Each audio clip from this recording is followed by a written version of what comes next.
Good evening, beautiful ladies, wonderful gentlemen. Good evening, boys and girls. We got Don M, the FDMG Boogieman.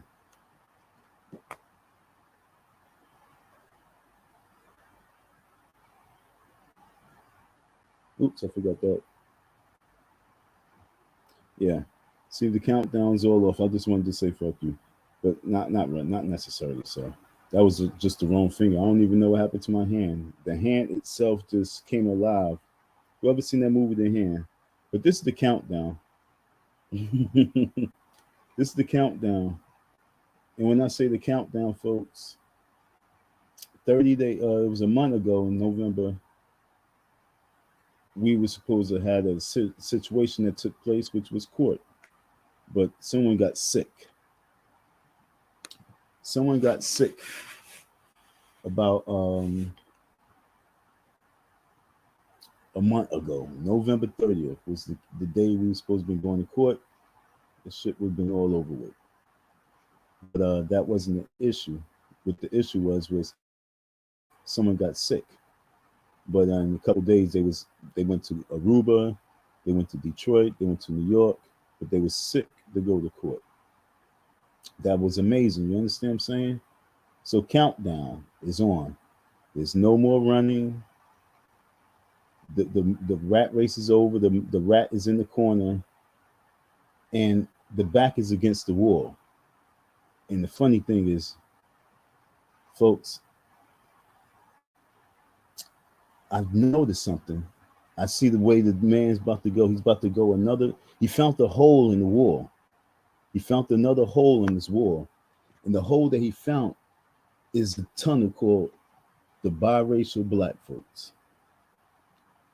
So right now he's going to fall underneath this umbrella of the biracial black folks. He's about to start kissing the ass of the biracial black folks to save him from this hole that he done dug himself into.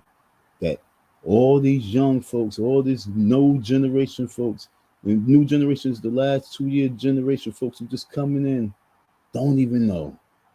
They, like I say, folks, I told you years ago, people is really looking for answers. They looking for someone to follow. They looking for someone to support. They looking for someone to believe in. They looking for someone to love. They looking for someone to respect. And this Negro right here is making it bad for us, because he don't know when he run into that tunnel, he's about to show the true fakeness of what he be speaking.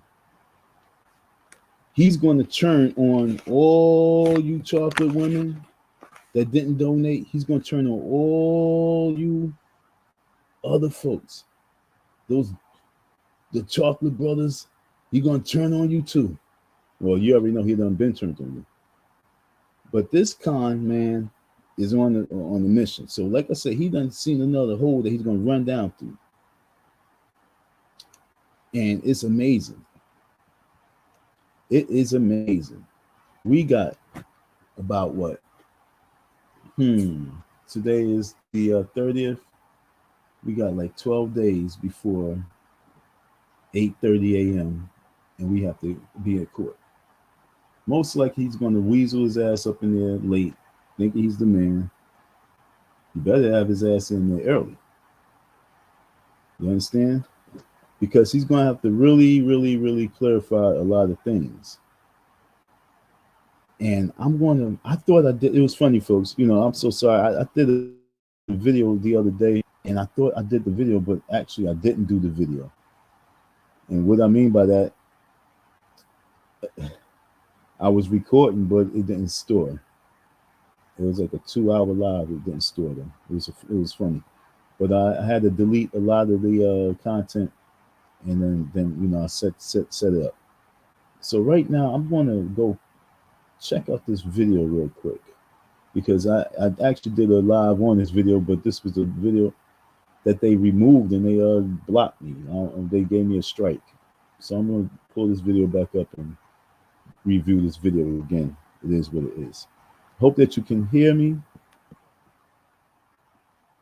I hope you can hear me. Can you hear me? I hope you can hear me. Hope the audio is good. I hope the audio is good because this is going to be a very interesting live. Because right before I decided to go live, I'd seen on, that King Kong Conscious crap came up on my screen out of nowhere. I looked at my phone to see what time it was, and I see that. And he's, like I say, he's going down the tunnel with the biracial, the black folks. And I have a question. I'm not even gonna wait long for the question. You know what I'm saying? But I have a question. I'm going to repeat this question throughout the live because it's a serious question.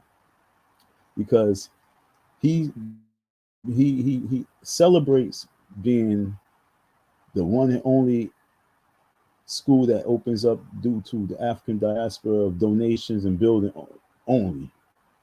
And the question came up many times, how do he know that he didn't get white donations? And now that he's running down this path. He's running down the biracial path now. You know what I'm saying? I'm about to show you something. Like I say, this man, he knows how he maneuvers. He maneuvers. He trying to maneuver his way through court, but it's countdown 5, 4, 3, 2, 1. It's countdown, bro. You don't even know. And I see what you're doing. I'm going to call it out because this the con in you. And he about to ban his ship on his legitimately African people. He's now going to run all African people. They all African people. He's going to run that path. He's going to run that real hard. Y'all better watch this right now. Another $3 million raised off of this because look, I have some notes. If a biracial girl who's in, oh, you my hero type chick, you know what I'm saying? And she has a black daddy and she has a white mommy. They separate though. Black daddies over here. Black daddies, still in her life, rocking out in her life. She has love and respect for a black daddy. That's why she loves black men. Mommy, white mommy knows, 100% white mommy knows that her daughter loves black men. She respects that because she loves black men too. White mommy has a very strong business that's been going on for 20 some years. Mommy got paper. Mommy decides that, she would like to honor her daughter with gifting you with a check for $25,000. Is that black dollar? Because this biracial daughter has a black father and this white, because she's getting the money because she's in awe with you. And she's like, mommy, I want to do something. And mommy do this for her. Is that her money or is that mommy money that was donated to you? And like I say, this path that he's running down is like, ooh, huh? He talked about he wanted to open up a school in Milwaukee and open up a school here and there, because he's run down this path. Because he had the white contractors do the school. We're going to get into that, folks. But like I said, it's countdown before court. It's countdown before court.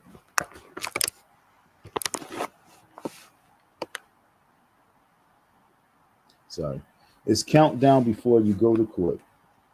Once again,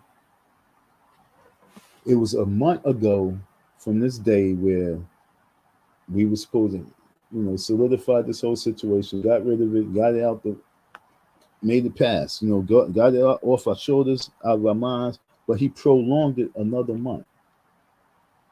And as he prolonged this another month, look what he's been doing.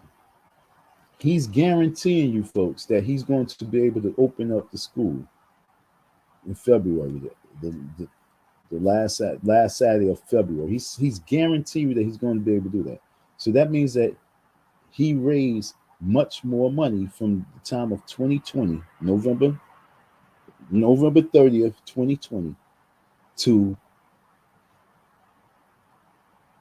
you understand what I'm saying, January of 2023. You're telling me that you raised enough money now from that time, November 30th to January 23, to have a grand opening for your school with food, like you said, and all sorts of things. We're gonna let you tell the story. But you're telling me that you have that already, all in place, all done by the African people from all over the country, and you go to court and you owe this man money.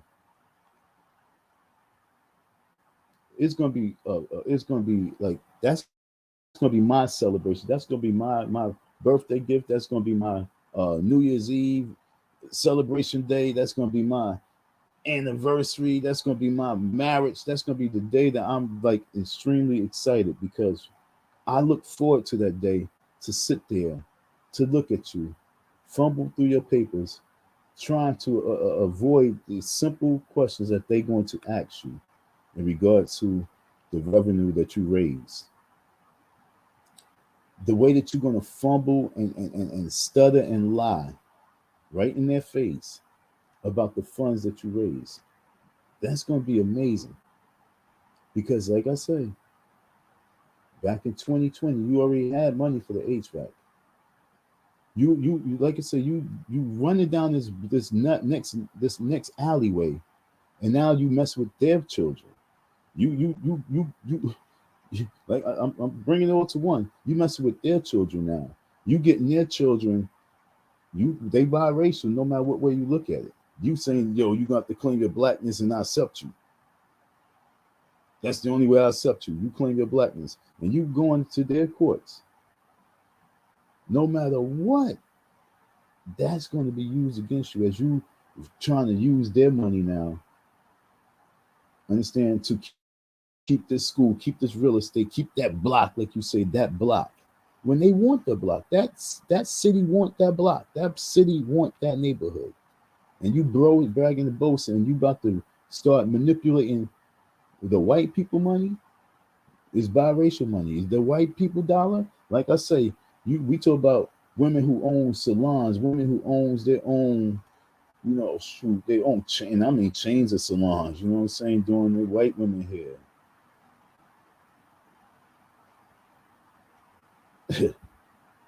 I'm talking about she been doing this for a long time. I just for some reason have a picture, image of this one individual woman writing this check for this dude, and then getting others of her sisters to do the same because they all too have something in common. They all have black men, and now you open up that door, and you now open up that whole tunnel, and you raising funds, and you think that that's going to ride. Like I said, you had the money for the HVAC. You had the money for this. You had the money for that in 2020, 2021 rise. Where did the money go? Well, let's go to the clip. Where did the money go? Sometimes people, when I tell them myself, I know what I'm doing. I'll tell you I'm gonna tell them myself. I'm like, fuck it. But a lot of these cats, they just be talking, and they don't know how much they tell on themselves or how much they do, what they do. Funny thing is, when I hear the word "do," now I think of Tariq Nasheed when he be saying "do" and mimicking Tahaka Bay. That shit's kind of funny to me. What am I looking for? Okay, right here. Yeah, looking for this right here. We're gonna share this video right here, and I did a video on this right here before, and they took it down. But I'm going to talk a little bit in depth again about it, but not too much. I'm going to talk a little bit, maybe like 10 minutes on this clip, because I don't want to be listening to all this shit. Because he spoke about the school for the first 10, 11 minutes, and the next 40, 50 minutes just him being a chatterbox about a bunch of nonsense. You know what I'm saying? Nothing in regards to his legal situation. No, Charlemagne protecting him. But like Charlemagne said, he's been watching. Charlemagne said, I've been watching. I know you got the age record. I've been watching. And that's the reason why, there's a lot of coons out there to me, because a lot of the coons out there, who really was talking to talk about Umar. For some reason, they just faded away. It's like they got a little dosage of the Umar adrenaline rush, and they faded away. And these people supposed to know that this man going to court.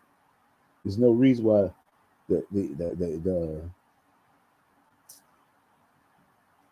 the mainstream media do not know about this man having court case of unpaid wages. Like I said, it's not just me. It's another person as well, folks.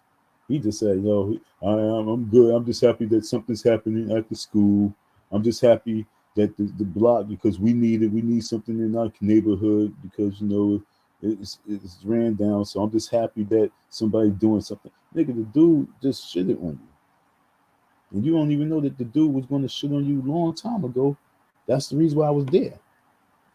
But this is what you have when you have people who are really living in life in low vibration, meaning that they are not willing to step up and do what's necessary for their own communities. They were sitting back waiting for someone to do something.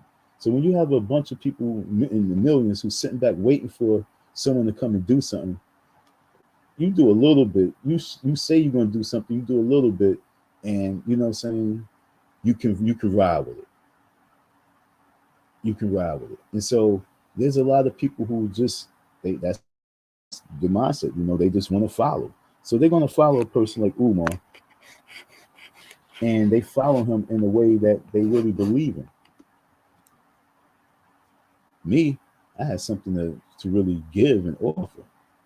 And I saw this as a plantation. I like to use the word plantation. I saw this as a foundation, a plantation, a plant, a power plant to build from.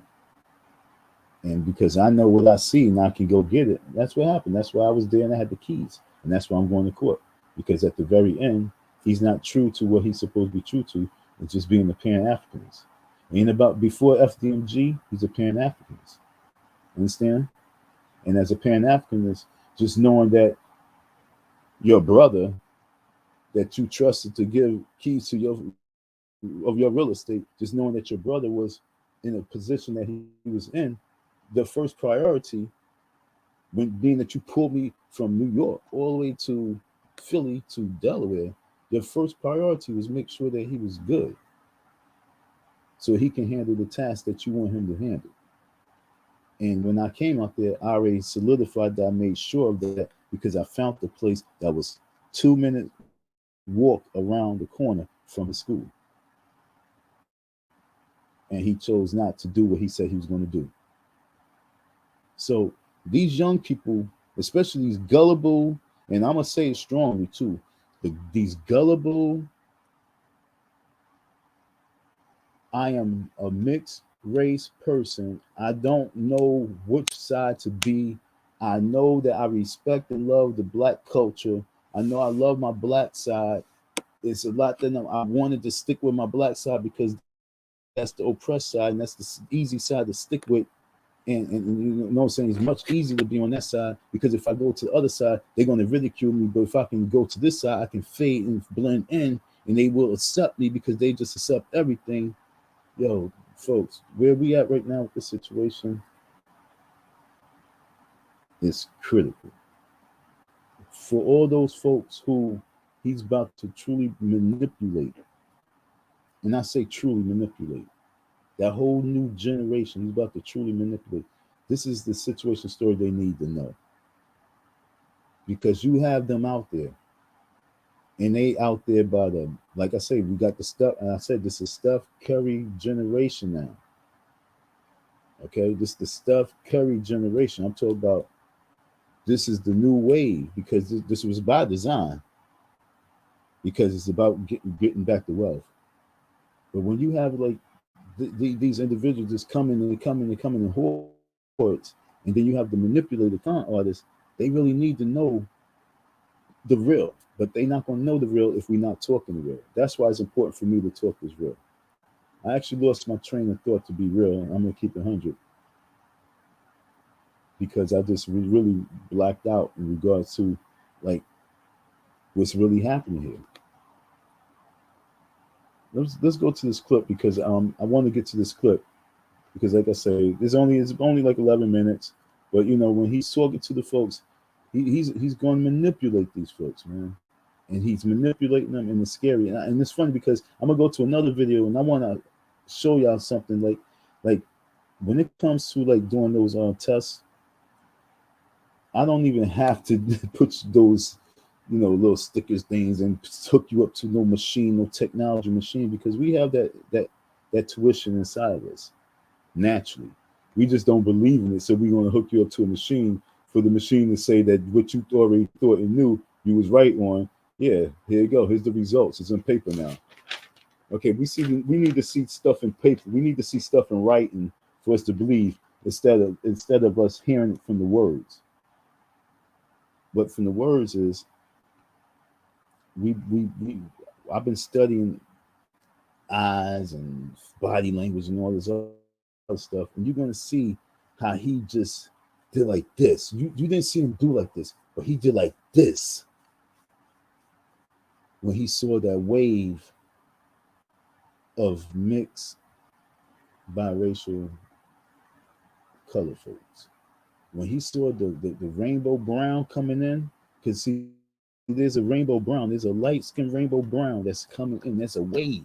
That's the new future generation. He said like this, I can manipulate them 100%.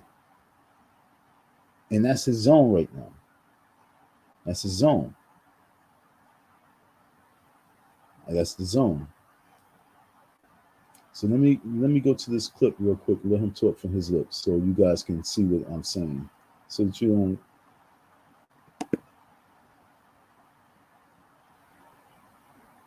Let's see. Let's go to the school real quick. No, let me go to the speech real quick about reparations, because this was very important. And what do I mean? This was very important.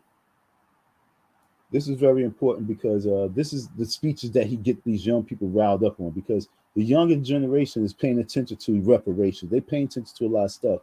So all you have to do is intellectually talk about various things, and then you're going to hook them. You know what I'm saying? All you got to do is be able to intellectually talk about something right now, and you're hooking people, because everybody's looking for information. Everybody's trying to be intellectual. Well, not everybody. Those individuals who's looking for intellect, they look for intellectuals to follow.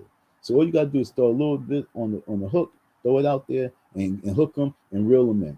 And that's what's happening with these cons. So reparations is something that, if he really, really, really, really believed in it, for like the last 4 years, he's been focused on it, like heavy focus on it. If he really believed in the youth, he'd been focused on it with the combination of reparations. And if he really was really supportive of, and if, like I say, if he was, hold on, if he was truly supportive of the the biracial family that we have out there, he would have been pushing and promoting and embracing them heavy. But he didn't do that. If you go to his years, he flip flopped all over the place with it. But now he's standing firm, and he's saying that you gotta and just claim that you just black. Claim your black side and you rock out. Folks, that's a path of walking the path of destruction when we look at what it is as a reality. Like, if I was there, and after I seen the video of him talking that, I'll say you actually need to think about what you said, because like the young white boy came on, he was 100% white. He said, "Well, I'm gonna get to that video. I'm gonna get to that video." But he said, "What is Pan Africanism?" And because I don't know, well, you let me know, And so when you tell him, you front it a little bit of how you really are about it. But like I said, we're gonna go to that video as well, because you going down the tunnel that you really about to really fumble in, because you already fumbled with your own. Now you about to go with the curries, the mixed breed. And now, like I said, you about to fumble in that one big time. And they, like I say, with this court situation that we going through, you about to see, dude. You about to see. Good things come to an end for those who not doing right. Okay, where we at with it? Oh, my bad. My bad. Can we please talk about Jerry Jones? Yes, we can. You recently posted a picture of money is not going to remove it, nor are they equally liable. All equally. Everybody needs to be at the table. Absolutely. But Africa don't owe us reparations.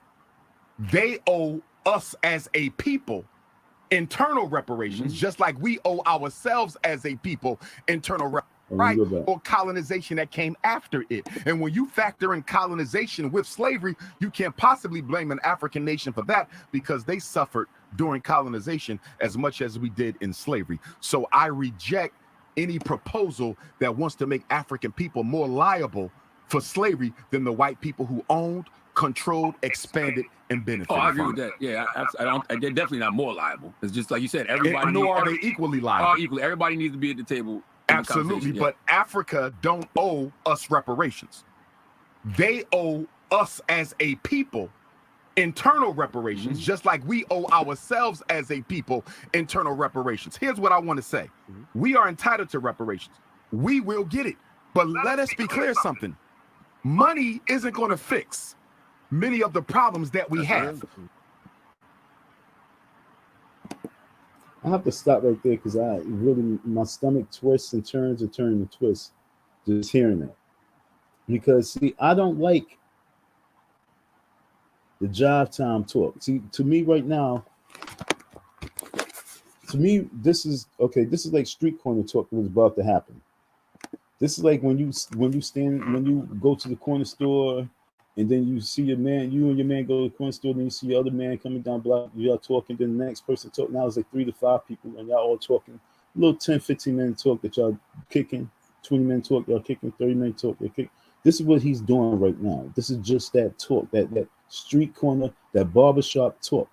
We can do that, brothers, that gel talk, that bullpen talk.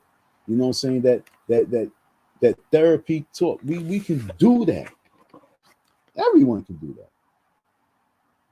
But what I'm saying is that he's oh my God. I know I needed to go further back, but I can't do it. I can do it, but he said that reparations is a Pan-African thing. It came from Pan-African. We started that. That's what he said. We started that. If we started Pan-Africanists, okay, if you folks as true Pan-Africanists started the push for reparations, what is your plan and blueprint for reparations, especially now that it's on the table? What do you have in place for the black youth for reparations? If, matter of fact, I'm going to go to it because, like I say, I'm tired of the bullshit. Talk is talk. If you're number one scholar, if you're number one this, if I'm book smart, I'm so intelligent, if you are all of the above, what is the plan for the blue collar workers to fall in line and follow?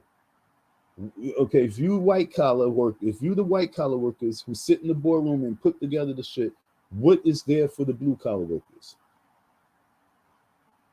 And being a blue collar worker is nothing wrong with the blue collars. Okay, so what's up? What's the plan for the blue collars for reparation? Nothing but talk. And that's what I'm trying to tell you. He's going to say that Pan-Africanists across the diaspora are responsible for the push for reparations.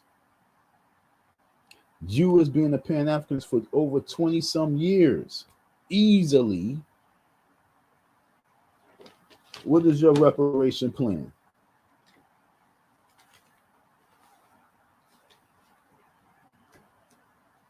Someone said they wanted to see it's funny, because I was looking at a video queue and it was a video with me and you. I was listening to it for a little bit. And it was funny because I just looked at that video like 3 hours ago. You said you wanted to see the petition of, what I wrote and stuff like that. What I sent to them. That's not the petition, but you want to see something like that? You want to see something like that? You love to see something like that? I love when I wrote it. I ain't even gonna lie. When I wrote it, when I did it, I'm actually looking for it because it's all right here. I'm looking for it. This is actually, I'm looking at it right here. The petition is right here. You know what I'm saying? It's right there, but you had time to be able. When I was looking, this is what I was saying when I was looking at that video. The spiritual prowess is amazing. I mean, I said like, yo, this dude was on the panel, and I know he comes and he talks. Well, you know, he talks, and so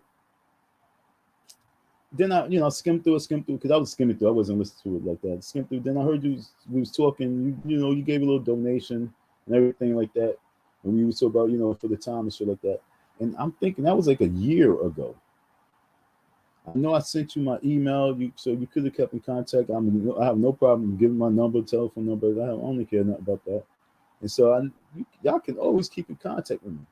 So behind the scenes to see the petition, you actually could have been helping me out with the case all that time, from that time to this time, and that was the case. I believe so. You know what I'm saying? So come on, man. Come on, man.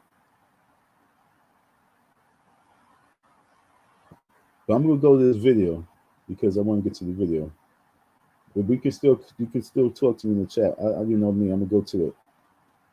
But come on, man, you supposed to be reviewing this shit back then. You supposed to help me with the stuff. That's what I was talking to you about, because I think you deal with law some shit with that. I don't know.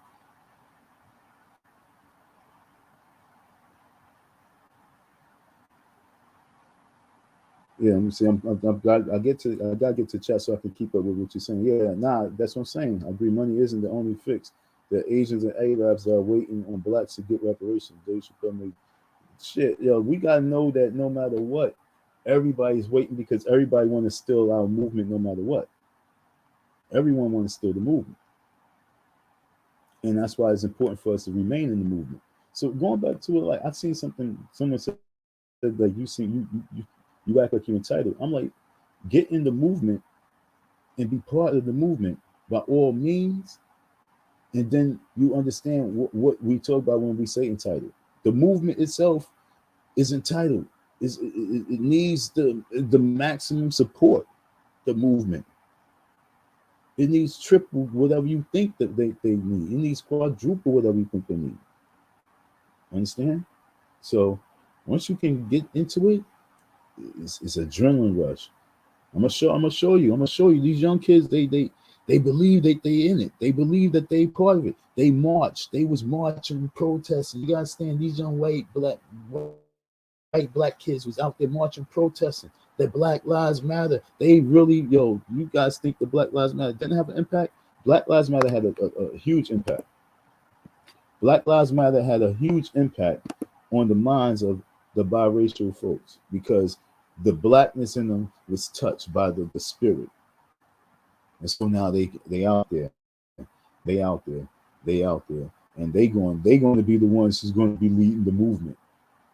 The Steph Curry babies. The new generation is going to be leading the movement for Africans as a whole across the planet. Watch me. Not watch me, but trust me. Okay? So when you say that, the Asians sitting back waiting, it's bigger than that. It's way bigger than that. It's a like I say, if we don't do things and do it right, it's going to be handed off to everyone. But I want to get to this video. Hold on, this is the last one. I wanted to read it to review comparable cases and claims we got. Yeah, that's what I'm trying to tell you, man. It's now crunch time, man. It's late in the game. I need that help a long time. Like, I'm sitting on the bed right now with all this shit, still putting together stuff. I'm just having problems because my doggone printer is printing shit big like that.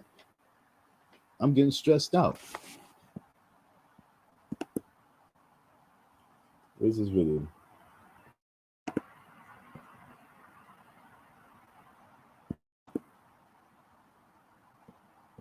African nations found out what was really being done to us Because in Africa, there was no concept of chattel slavery. There was no such thing as owning people forever. There was in the Lion King movie, the Woman King movie. There was some African participation, but guess what? The transatlantic slave trade was a European opportunity that she can ever owe for the labor. So we need to talk more about that. In addition to that, I don't hear nobody talking about the role the Arabs played in the transatlantic slave trade. The psychological damage is what affects us. Illumination anywhere in the world. So guess what? Anybody running lights, you paying black people. Take back ownership of our music. Take back ownership of our inventions. Next on the list is all the confiscated lands. We had hundreds of thousands of acres of land stolen from us between 1865 and Malcolm's assassination in 1965. We need to put the... I was trying to get to something, but this, like I said, this dude talk for life. Let's go back to this because he talks just babble. Issues on the building. Yes, I saw you put the HVAC in a little bit. Yes, sir.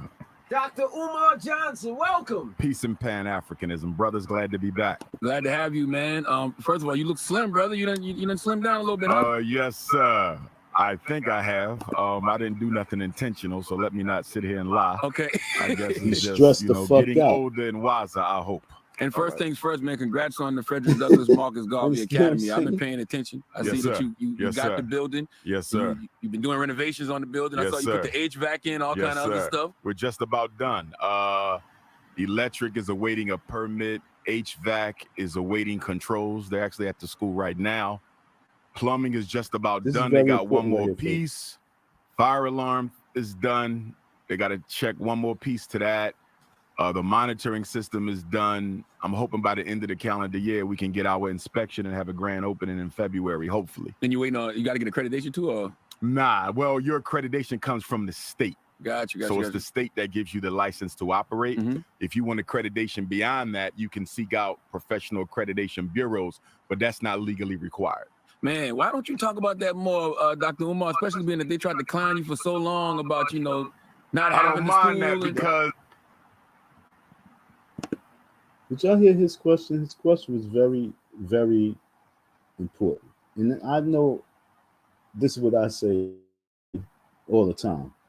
I say, like, yo, every time you go on these panels, you want to be educated, you want to talk this educational shit, and you want to talk knowledge because you want to be the #1 scholar.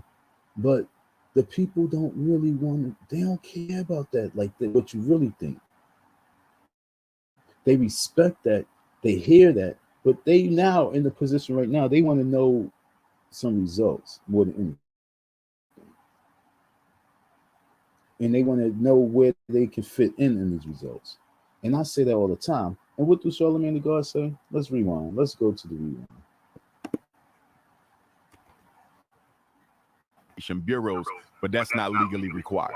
Man, why don't you talk about that more, Dr. Umar, especially being that they tried to clown you for so long about, not having the school. That because if you know that your mission is genuine, it's no need to respond to the negativity because at some day, the fruit of your works will manifest. Ooh.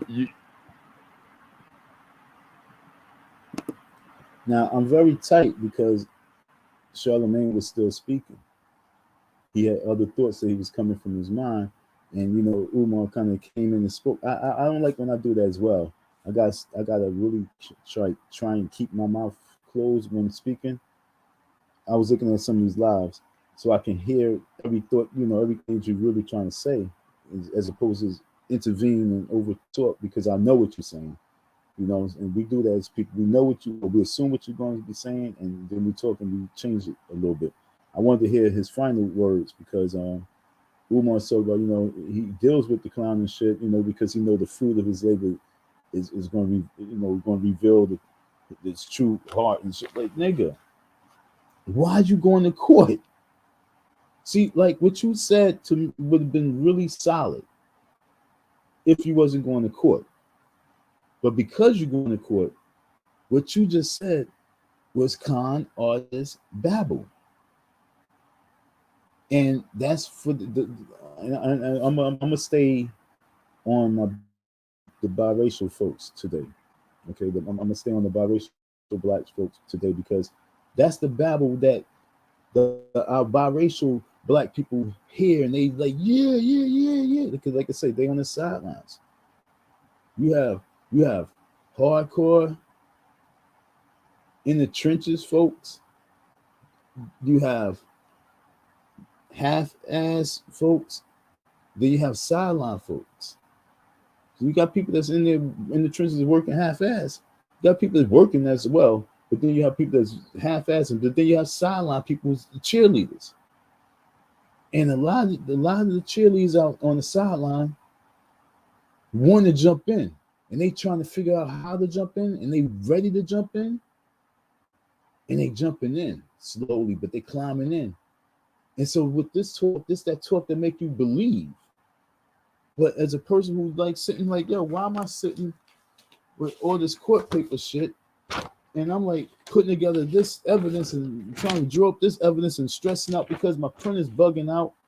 And these kids are just cheering for this talk.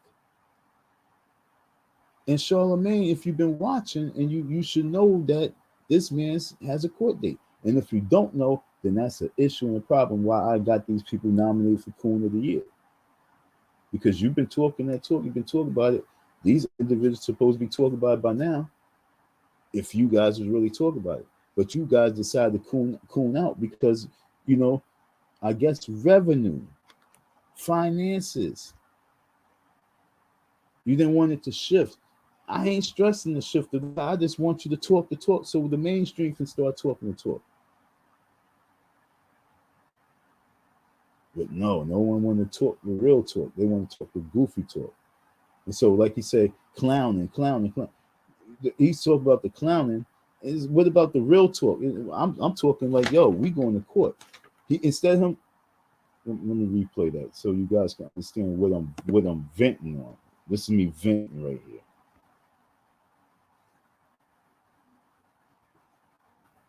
Man, why don't you talk about that more, Dr. Umar, especially being that they tried to clown you for so long about, not having the school. I don't mind that because if you know. That's what I'm saying. Clowning. That's what the people know. They just know the clowning. They don't know that they don't know, like, yo. This is why I would pull out my thing and be like, yo, this is real. This ain't clowning. Why he's like, yo, why he's not saying like, yo, what's up that psycho dude with the freaking the dagger?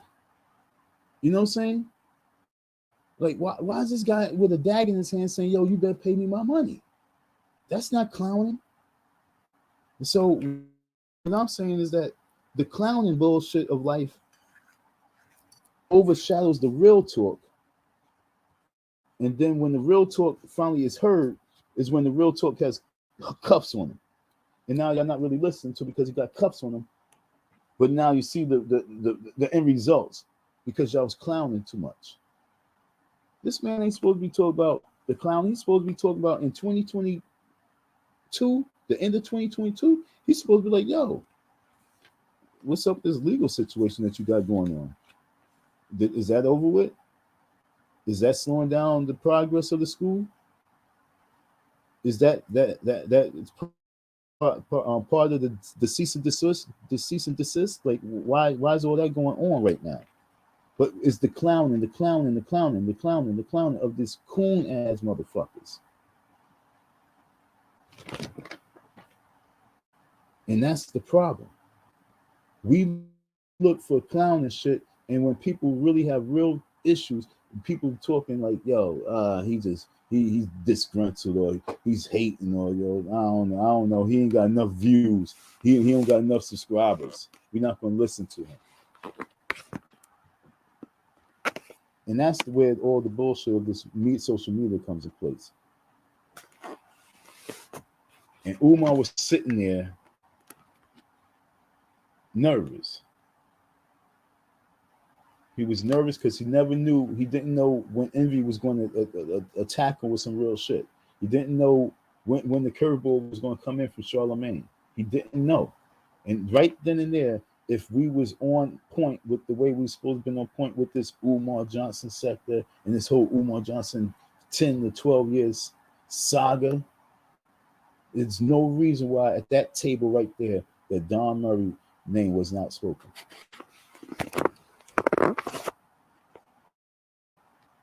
But why it wasn't spoken? Because people get kicks and rocks off of this clowning shit for dollars, cooning for dollars. That's the problem. So countdown, when the count, so when at a point where he could have been questioned the right question, he feels like he's still on a high horse and like he can just be, Paul revering through the neighborhood. The FDMG is coming. The FDMG is coming. The FDMG is coming. The FDMG is coming. He's on some Paul Revere shit right now because of all the cooning, clowning shit. And that's the sad part. That's very sad. Anyone who's paying attention should already know about this person. There's no way in life that they should not know about this person. But the only reason why is because I guess this person don't have enough subscribers and enough views for these people to see that this person is the only person that man has a real issue with, and he's nervous because he's been running from this person. He's been running from this person. He can answer any question on anything about anything. But if he sat at that table right there and Charlemagne would have asked him the question about this person right here, if Charlemagne would have asked him the question about this person right here, you know what he would have said? Oh, I can't discuss that right now because my lawyers are handling it.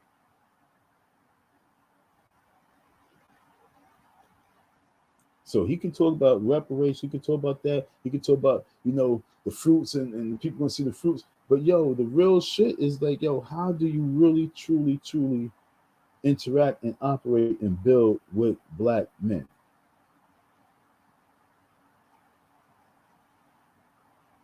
And once again, now watch this, folks.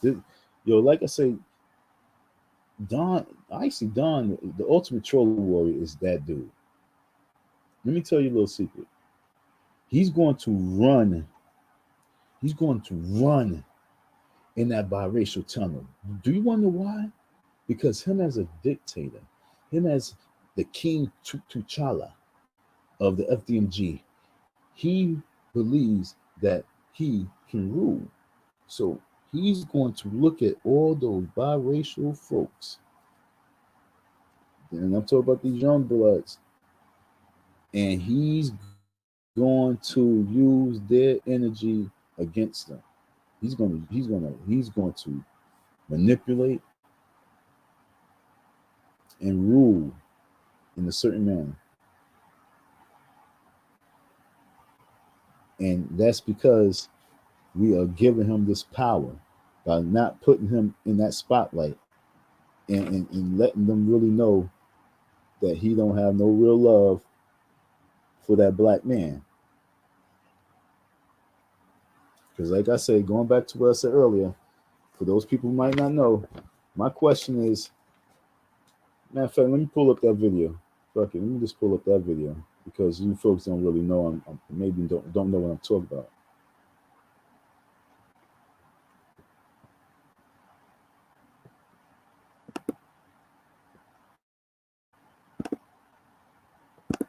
But like I say, he and this is the funniest shit. This is why I'm trying to yo, this is funny, folks. When I say funny, I want y'all to really pay attention because I'm thinking about it. Okay, I'm thinking about how staged this is.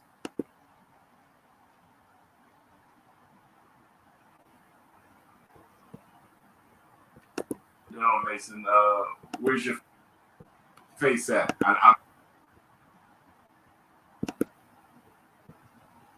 All right, this probably, everybody probably seen this today, or if you didn't see it, you're gonna see it with me real quick.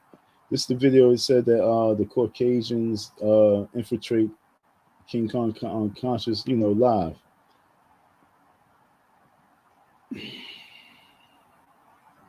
Let's watch this real quick, because he did. He had the white people. He had the white folks come in, white contractors come in, and he praised them on Breakfast Club and said that, you know, damn, that's why I was. That's why. Damn it. You know what? This is why you need a program director. Let me go back to that before I even set this up. Fuck it. That's how we're gonna do that. We're gonna set this up properly. Because with his own words, we gotta set it up. You feel me?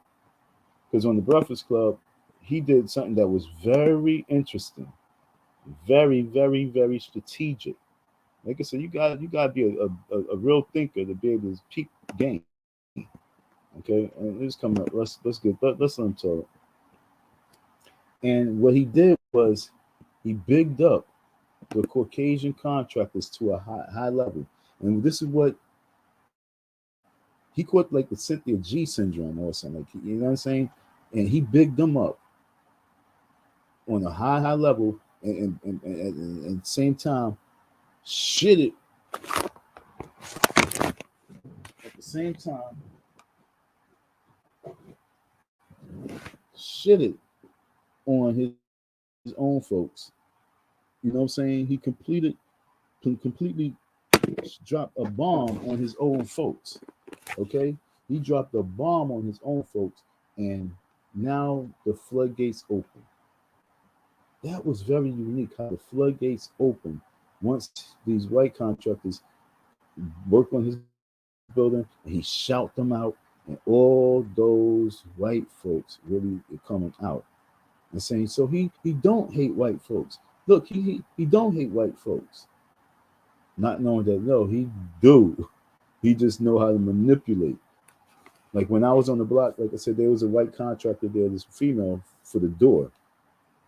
And he was like, I'll be right there, I'll be sweetheart. Or he was being so extra. Just like I'm gonna show you the video how it's the same way he's extra with them, he was extra out there. And I had to tell her, like, yo, he don't like white people. Right in her face, right in his face. I said, yo, hold on, you're gonna have to wait. He don't like white people like that. He just being slick. Told her right there. In her face and in his face, right there. No, he don't like white people. It was a funny scene on that block. If I had the camera out, if I was really on some cornball shit, it didn't necessarily have to be corny, but to me at the time, I felt like if I would have recorded it, I felt like I would have been a cornball. But the day when I pulled up on the block, and when I was sitting there waiting for him, I could have set up my camera and been recording while he was there, and I could be talking, and I could have, throughout the whole time, I could have showed and recording of the conversation, but I didn't do that because I'm a man, and I was a man-on-man conversation. But if I would have recorded that shit, if I would have had someone out there to record it, I'm not lying to you folks. I swear to this day, if you guys would have seen that recording of that incident that day, the FDMG would not be opening. I'm not even gonna lie. If y'all would have saw the real deal from the time of me approaching him and handing him his key, to him telling me that if I keep talking, he ain't gonna pay me, all the way to out of nowhere, the next coworker pulled up on the block to where he thought that the next coworker was going to side with him, but he just sided with me. We drove off in the wilderness. I come back to the block. The roofer there. If I had this all on recording, folks, and got the conversation from that coworker, got the conversation from the roofer, and then got the conversation when he called the police and the police pulled the fuck up. If you guys would have seen that, the FDMG would not be opening. That footage was real and raw, and you didn't get a chance. And all you got is just this. But my point is, these young people that's coming up need to know that situation.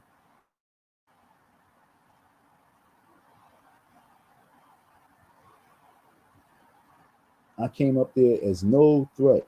I posed no threat. I had no weapons. I had nothing in my hand. I didn't strike a pose or fight. None of that. His whole intentions was to violate. But you folks don't see it, and you don't hear it. What I see is here is these interviews that he's doing all across, passing the street words, the barbershop words, the street corner knowledge, and all the bullshit, the babble.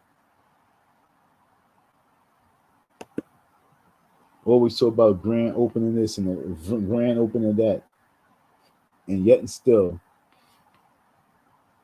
the grand surprises what's going to happen in court. Countdown. That's the grand surprise. I'm very upset with this whole situation, folks. You guys don't even know. See the rainbow flag back there. I'll be like, yo, wait, I'm sitting right there. Can we just move that right there? That your mission is genuine. It's no need to respond to the negativity, because at some day the fruit of your works will manifest. Ooh. You follow? Yeah, so my thing is, why argue when you know one day they're going to see the school? Now talk about the process, because it was a long process. It was a very long process. Trials and tribulations. Yes, sir. And hurdles. So yes, sir. Talk about that a little bit and what you had to get through, and also getting funding. Yes, sir. We took our first donation in St. Louis 2014. We heard. Yo, when Envy asked that question, he wasn't really going into like the whole history. He wanted to know, like we said, we've been watching. You know what I'm saying? We've been watching the last 3 years. We've been watching. What's up the last 3 years? Because the ridicule, the jokes, the process. What's been the process? He goes all the way, this ramble, the history, you know what I'm saying? All the history. But this is when he telling himself. Yeah, that's where I was going with it. This is when he telling himself. Ready? Sometimes you talk too much. Heard about the St. Paul's College, which was an HBCU closed in Virginia. They wanted $2 million, so we tried to raise it as quickly as we can. That was a bit ambitious. We didn't succeed. It was sold to an Asian company. Unfortunately, an HBCU sold to another race. I think it's a great disappointment for us as a people. So then we just started looking for a day school. So I went to Chicago, Detroit. So what if the person who bought the school, what if the Asian man who bought the school was Asian and black? You know what I'm saying? Or what if his wife was black and Asian? But you hear what he said? It was a great disappointment selling to another race. You know what I'm saying?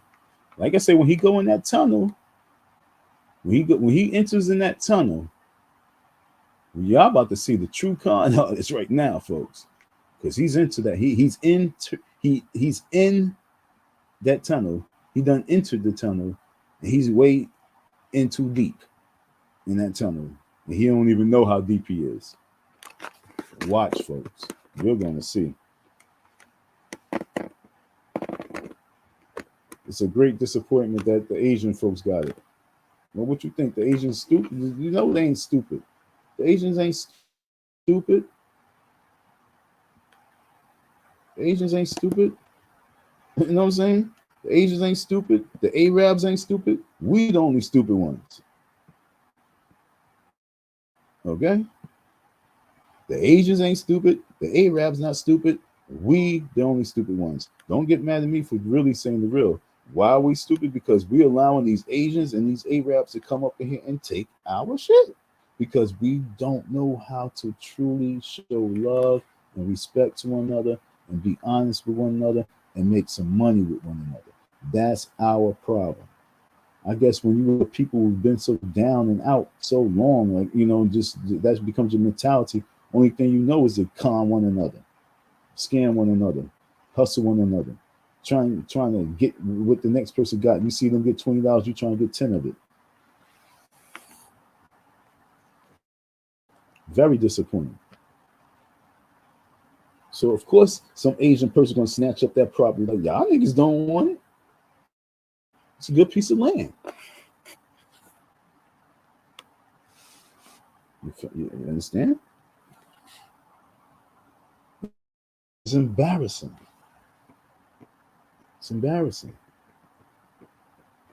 I'm out here in Philly. It's embarrassing. I mean, these Asian people, the Asian people own the block. The Asian people own the hood. Every like 90% of the businesses on each block is Asian owned. If I'm lying, I'm flying. They know where to get the money. They know where to get the real estate. Anywhere you got black people and you were Asian, you were Arab, you were Indian, go there. Get it. It's yours. Because they were handed over to you. And Umar, as he's running down that path with the whole biracial movement for the next 10 years, he run with that path. You'd be surprised what's about to happen. You'd be surprised what's about to happen. But you gotta be able to see it. You gotta be able to witness it. You gotta be able to forecast, foreshadow, be able to infer and read between the lines. Hear something, read something, see what's in between there. You want to talk about sellouts? You about to see the biggest sellout. Like, yo, fuck it, I gotta get mines. That's where we at right now. Oh, I gotta get mines. When the age that we men are at right now, those 70 and 80 babies, those babies that's born in the 70s and the 80s and in the early 90s, where they are at right now, is like, yo, I gotta get mines. By any means, I gotta get mines. So if you're not really, really embedded into the love and respect of mankind and humanity and moving forward, especially as you're in your lane and getting your lane right, so that it can actually run side by side with all other lanes. If you're not really into it like that, you just really like this, well, I gotta make sure I'm good. Yo, the sellout is in you. If you want who's think like, I gotta make sure that me and my family is good, and not understand that your family's not good if your community's not good. Always understand that. Your family's not good unless your community's good. Because if your family's in a community that don't want you there, your family's not good. If you're in a community that the school don't want you there, there's no church out there for you, there's no religious organization out there for you, the businesses don't want you there, the business don't even want to patronize yours, the neighbors don't want you. If you're in a community like that, well, you might say, well, shit, I'm in the hood. You know what I'm saying?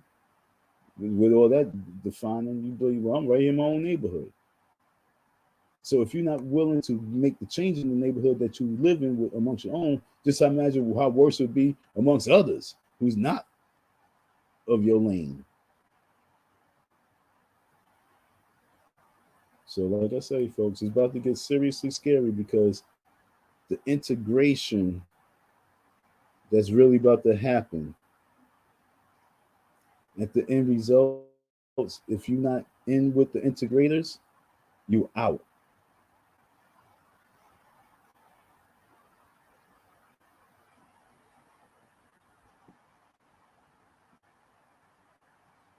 Sounds so crazy hearing kids playing in the streets damn in January. You know what I'm saying? It's going on January. I'm hearing kids playing in the streets like it's summertime. Sounds crazy right now. Florida, Ohio, all over, I mean, for us as a people. So then we just started looking for a day school. So I went to Chicago, Detroit, Florida, Ohio, all over the country. I was just flying, looking for a school. And then in 2017, I was on LoopNet, which was my main source of new property. And I saw this campus in Wilmington, Delaware that I had heard about, but never had a chance to see. So I'm on my way to Nat Turner celebration, August 21st, 2017, the Great North American Eclipse. I stopped, I saw the campus. I said, this looks pretty nice.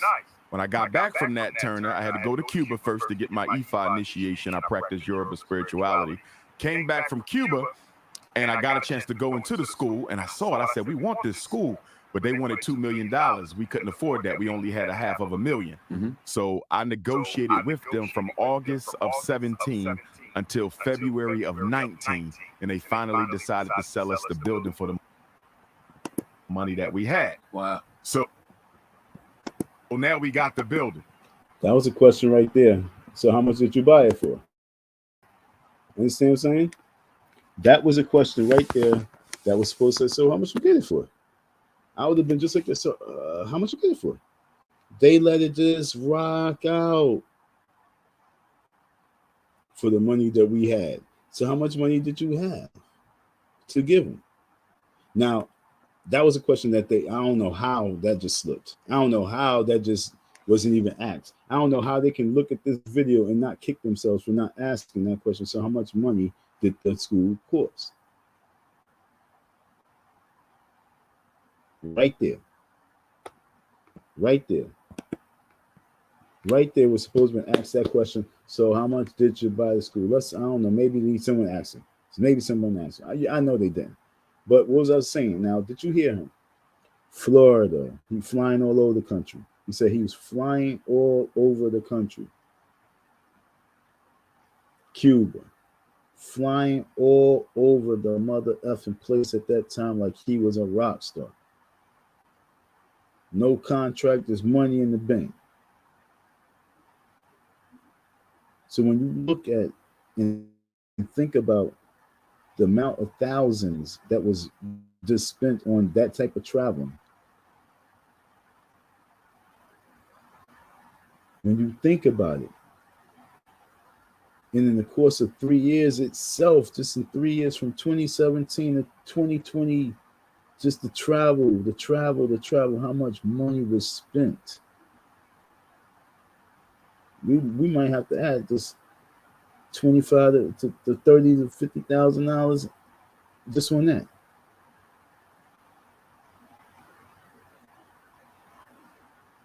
In 3 years of traveling, hotel, food for doing the travel. And the funny shit is, like, we talk about 3 years now after he got to school. So in 6 years, oh man, damn, okay, there we go. So like I say, I'm talking 3 years this way. Let's go 3 years backwards. We go 3 years before the purchase of the school to 3 years after the purchase of the school. So in a 6 year time frame, how much money of donation was spent on traveling?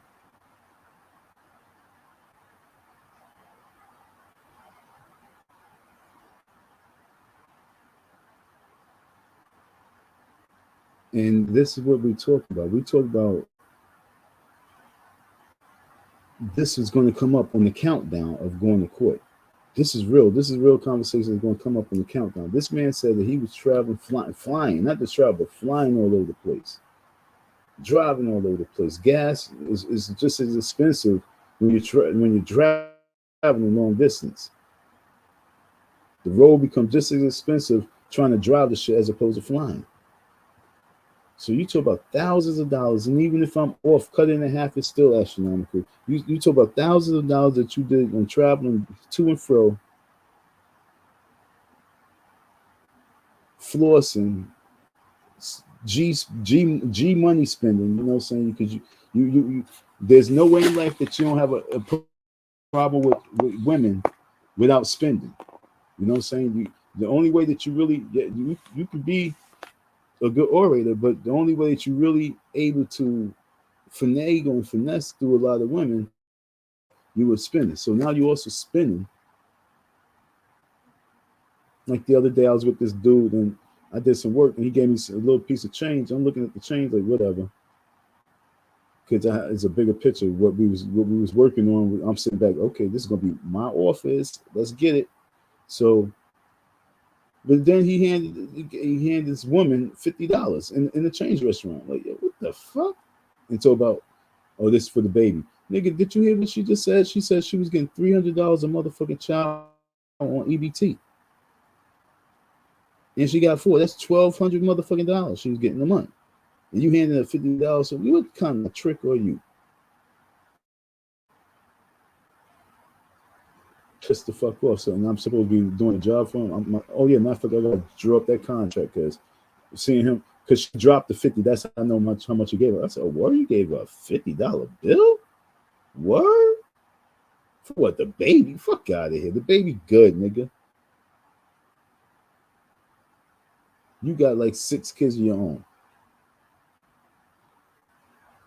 Don't try that baby talk. That's what I'm trying to tell you, folks.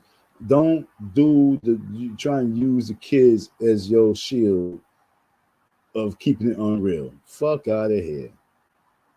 That's what I'm trying to tell you with the whole building of this school. It's like, no. Don't use these kids as ways that you just trying to get this money. Don't use them.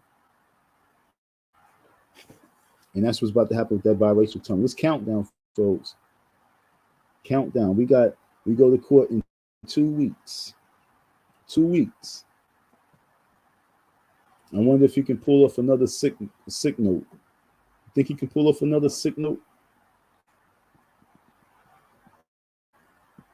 So yeah, that was that. I just wanted to let him touch that real quick to tell himself how much money he didn't spend just on travel alone.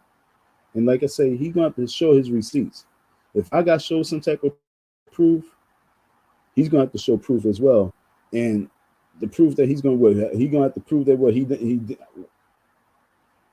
either that I wasn't working there, I ain't do nothing there, that I was there 100% as a volunteer. He has to prove that. And then at the very end, he's gonna have to prove, like, because she's going to want to decide how much money she's gonna have to give me. And so her decision is going to be based on income, knowledge of income. That's how she's going to be able to base what she's going to reward me with, on income. And if you are professing that you was able to obtain the school from donations to funding, how much donations to funding did you receive in the last 3 years, 2 years? That's going to be conversation, period. Last 6 years, how much did you get the school for? Countdown. So, like I say, when they had questions to ask him, they didn't ask him the questions that was needed. And that question was,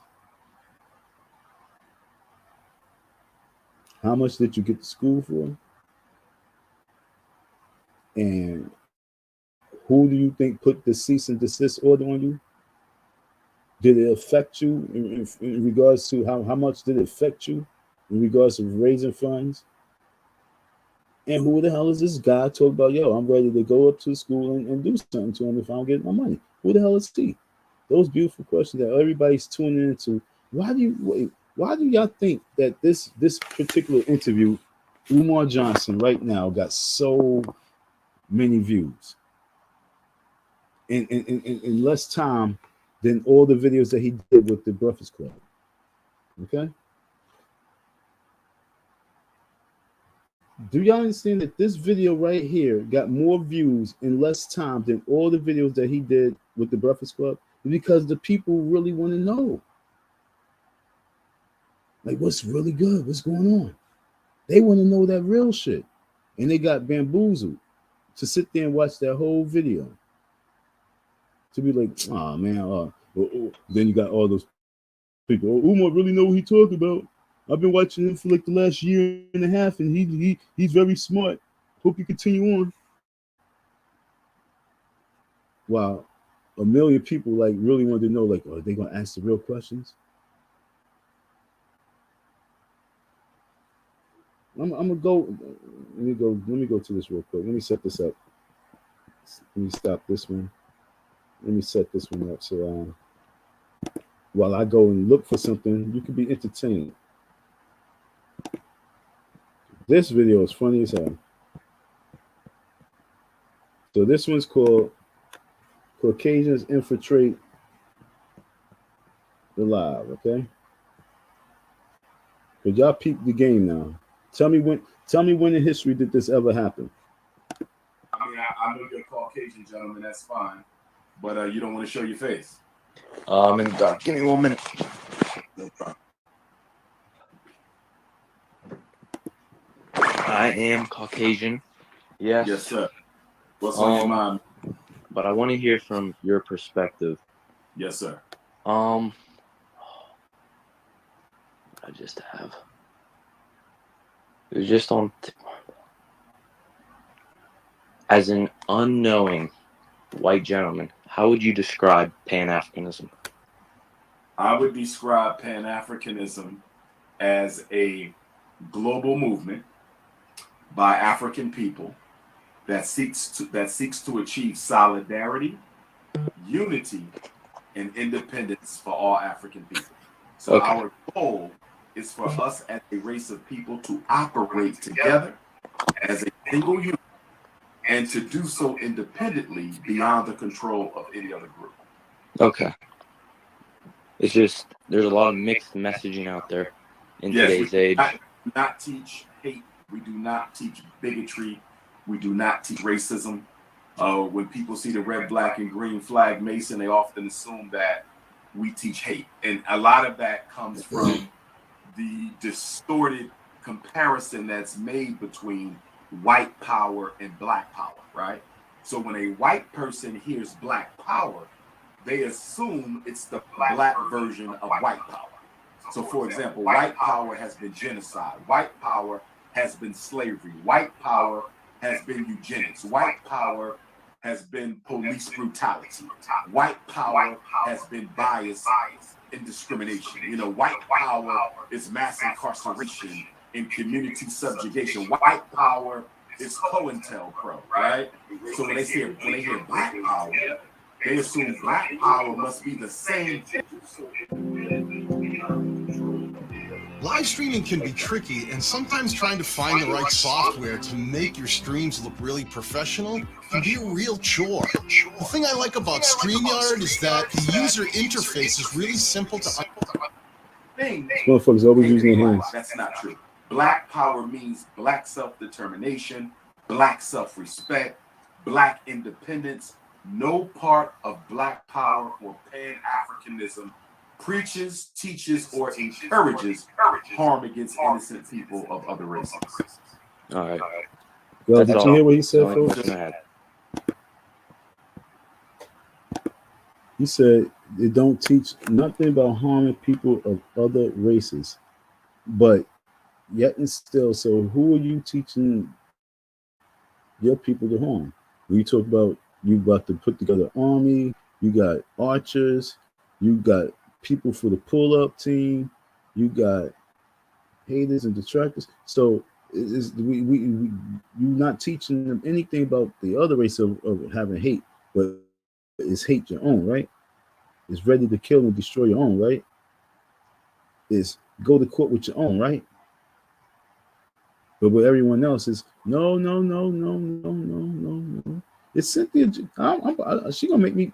Umar about to make me take her off the Queen of the Year list. Is she right about these con dudes out here, these black men? How when they the oppressor, the one who oppresses for the oppressor, and when they come, they front on and down it and sugarcoat it.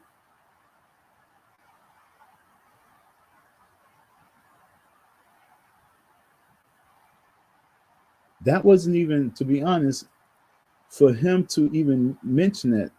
It was like, I don't even think the kid asked him anything about harm, or is it militia, or is it, military, is it, being a Pan-Africanist, is it, do it teaches, let me hear it again. Let's hear it again. Did he even mention that? Or did Umar just put that out there? But my question would have been like, this is how you know how inferior that this man is to white people, even to their youth. Because my question would be like, yo, little man, what made you ask that? You have a black girlfriend that you dating and you into it? What made you ask that? But Umar look how fast and he bitched up. Y'all pay attention, folks.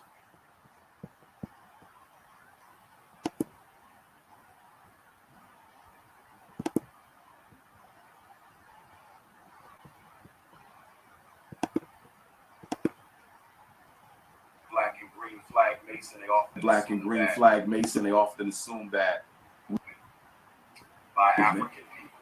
by African people. Let me go. Let me ask this question. Yes, sir. I just have. It was just on. As in. Now look, he said what question he had. It was at the tip of his tongue. So he had he was sitting there listening to him talk. He had so many questions that he was thinking, and so he's trying to put the words together real good. He said it was at the tip of my tongue. So let me ask this question. Because remember now, we in a different world now. We in the world where integration is real heavy. So we got a lot of these folks. They've been integrated with our music. They integrated with our culture. They paying attention to our culture for a long time. This is the next generation of children. Just think, Eminem done had a daughter who's a grown girl now. This is her generation of kids. The generation of Eminems that was already in the culture in the 90s, and now their children in the 2000s, the 2020s. Like I say, this is generation. We always talk about the African and black generation. What about the generation of all these other folks who's following our culture? Like they say, culture vultures. So this young man's paying attention. Knowing. White gentleman, how would you describe Pan-Africanism? I would describe Pan-Africanism as a global movement by African people that seeks to achieve solidarity, unity, and independence for all African people. So our goal is for us as a race of people to operate together as a single unit, and to do so independently beyond the control of any other group. Okay. It's just there's a lot of mixed messaging out there in today's age. We do not teach hate. We do not teach bigotry. We do not teach racism. When people see the red, black, and green flag mason, they often assume he's supposed to ask him what he means by mixed. And a lot of that comes from the distorted comparison that's made between white power and black power, right? So when a white person hears black power, they assume it's the black version of white power. So for example, white power has been genocide. White power has been slavery. White power has been eugenics. White power has been police brutality. White power has been bias and discrimination. White power is mass incarceration and community subjugation. White power is COINTELPRO, right? So when they hear black power, they assume black power must be the same thing painted black. That's not true. Black power means black self-determination, black self-respect, black independence. No part of black power or Pan-Africanism preaches, teaches, or encourages harm against innocent people of other races. All right. That's all. That's the only question I had. All right. Thanks so much. No problem, Peace. man. Take care, bro. All right. We got a lot of young people stepping up. You know what I mean? I appreciated him for being honest like that. I appreciated him for coming on and asking an honest question. I can appreciate that. Lovely Mimi going once. Lovely Mimi going twice. OMG, I am such a huge fan. Where you at, sweetie? I can't even see you. Where you at? This is me. I see Oh my you. God, I look rough. Fine, you look I good. just got off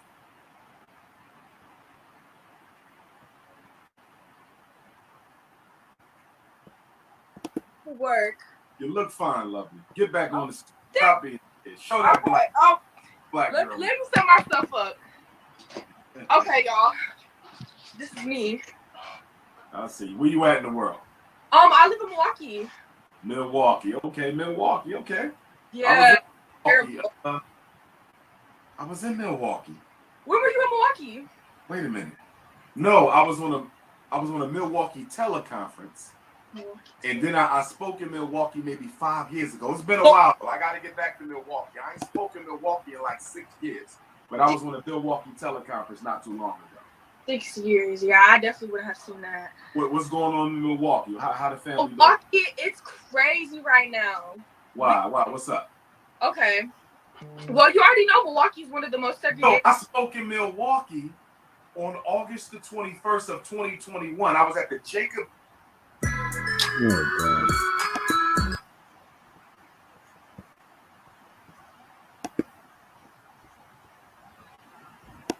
Well, you guys see that he is about to entertain her differently. You already see how he's going to go. And like I say, this is all about getting and obtaining the biracial dollar at a high level right now.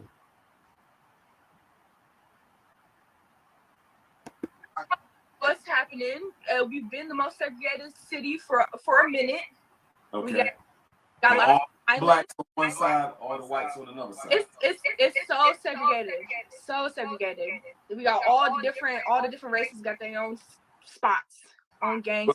It's terrible. We have a new thing called Kia Boys. Okay, what's the Chia Boys? So the Kia Boys, they like take everybody's car and just like tear it up, like so many people, and it's terrible. Our city's hurting really badly. Oh man, I'm sorry to hear that. I need a school out there. I need to get. And see, this is what hurts me real bad right there. Even this is young lady. She coming. These young people, like I say, our younger generation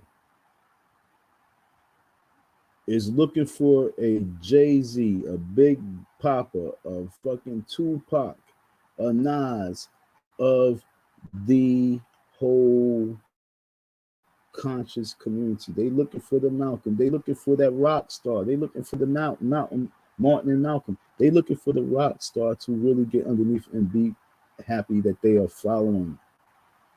Remember, in the last 25 years, the internet has been a situation where people can follow.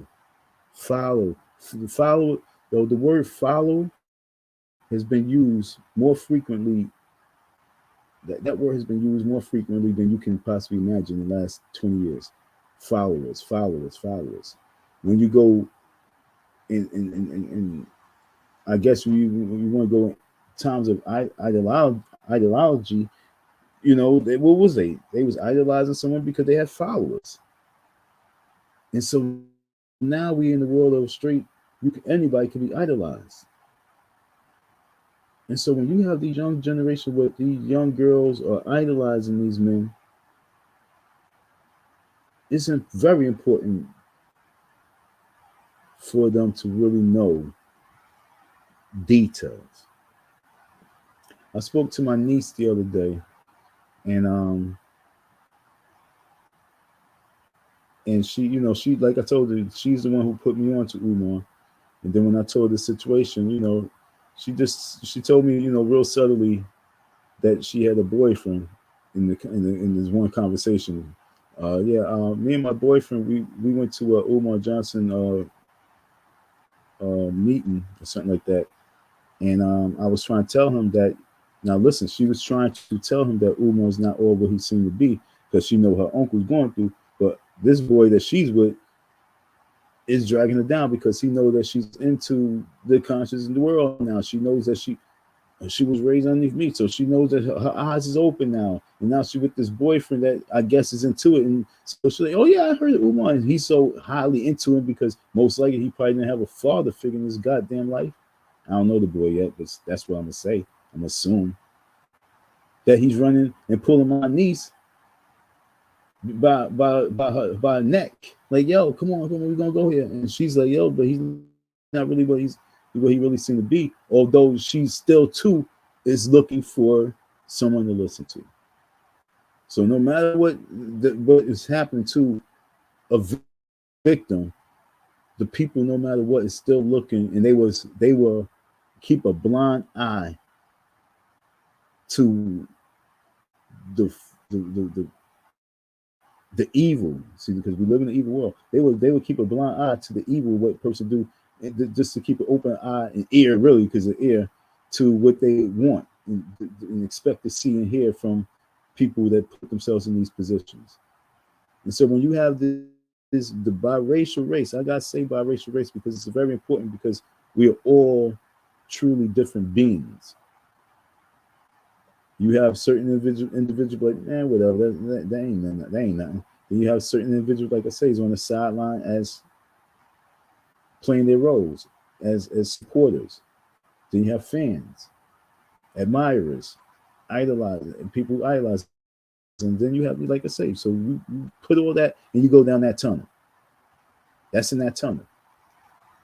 Admirers, idolizers, because they are confused. Everybody got something in it, right? Well, a lot of people, not everybody, a lot of people got mix. But when you really split down the middle, you're going through some shit.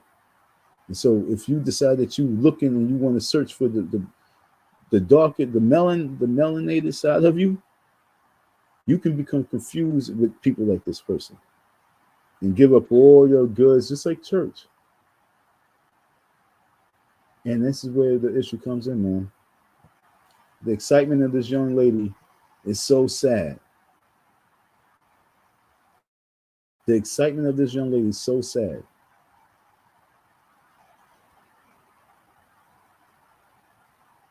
Because she don't know the manipulator that she's really talking to. And I'm saying that everybody say fraud. I'm gonna use manipulator and con. Because like I say, he's seeing right now the new path that he can go down. And he's letting y'all Negroes know. In this video right here, what I'm seeing is that he letting y'all Negroes know. Because he easily could have had this video taken down if he didn't allow it to be put up. But he's letting y'all Negroes know that he don't need you no more. He's letting y'all Negroes know that he don't need the black dollar no more. He already opened up the floodgate to say that I'm open to all possible help now. She's talking about there's a lot of drama going on in Milwaukee, and he's talking about he need to put an FDMG school out there. When in Pennsylvania, when that situation took place with Sesame Street, y'all didn't see Umar there. Y'all didn't see Umar in the press conference in the mainstream news talking. You know what you saw? You saw Tamika Mallory.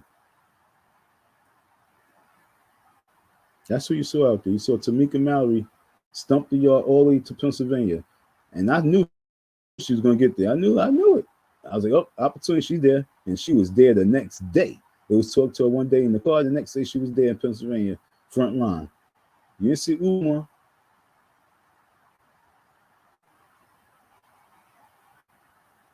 So he don't be on the front lines with these situations. But what he say, oh, I got to get an FDMG homegirl. So that means that he won't be in Milwaukee to do shit for you.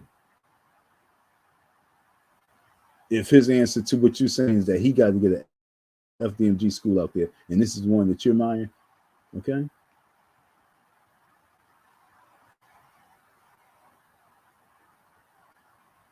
Going back to what I'm saying, if his focus was reparations, if the focus was really at the elite level,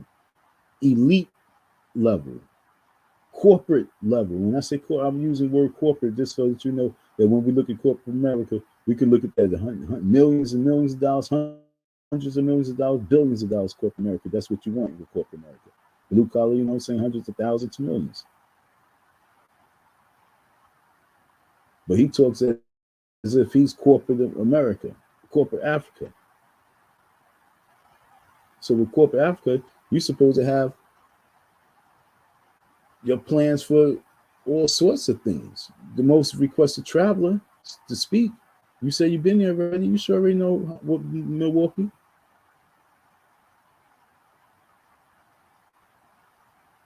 Once you step down and touch down, you already know what the situation is.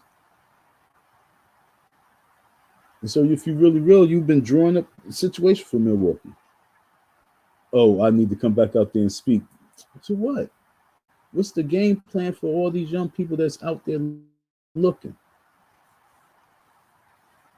So when the person say to me, like, how does his travel expenditure is relevant to the money that's owed to you? Is because persons is traveling. It's bigger than that. Like I said, when I'm speaking, it's always bigger than me. It's about the bigger picture that you've been spending all this money traveling, thousands of dollars traveling, speaking, raising monies, and at the same time, you have no impact on where you've been. You don't have no solid impact on where you've been. Just, he gave a good lecture.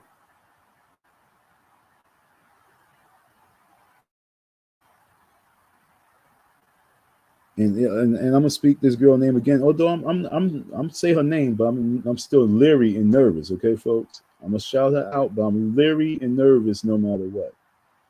Period. But when Tamika stumped, when Tamika and my son, I ain't gonna take nothing away from my nigga with my son, because he was there since day one. I was in the meeting with them. We were sitting all at the same table. I was sitting at the table. They came and sat right next to me. I didn't know who she was and who he was, but coming up in their fur coats. They came to the table I was at, sat down, right next to me. I'm sitting there like, who are these people? But my point is that when they stump the ground and when they touch down on the city remembers them. The city remembers them. When Umar touched down, there's no real impact, because he's not coming with a real plan. He's just coming for his. And that's what I'm saying. When you have people like that who's living for the time of life like that, like, I gotta get mines, and they put themselves in the movement, and they really like, I gotta get mines, and that's how they're looking at it.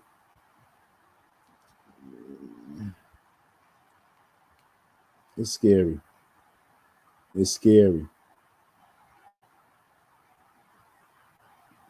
And why do I say it? Because I'm going to court with it. If I wasn't going to court with it, I would not be saying this. I would probably still be a sideline believer. I mean, I'm in the front line, but still in the sideline at the same time, on the front line like a believer, though. If I wasn't going through the situation, and if he really would have paid attention to me when I spoke about the payments, and just respect it when I am speaking about whatever I'm speaking about. Respect that, as opposed to become combative of it. Most everybody do that, though. It's so sad. If I show you a text message I got from this one individual the other day, and then the text message I got from the individual today, you'd be like, yo, this person's psycho. But yeah. Because most people listen and hear and think on a psychotic level. We black folks are moving psychotically. So we moving like psychopaths, period. We all are. We psycho. We insane. There's something wrong with most of us. And if it wasn't, we would have strong communities and strong everything after that. So that's what I'm trying to tell you. We are moving like psychos. And the older we get, the more crazy we get, because we feel our time is leaving. So it's important for us to realize that if you're going to be part of this movement, you're going to be part of it. Be part of it and do it right. Don't do this like this, because you got these young people, this young generation, and we talk about of all races. Like I say, the black and all races has been hypnotizing, mesmerizing. Okay, that's one of my songs I wrote.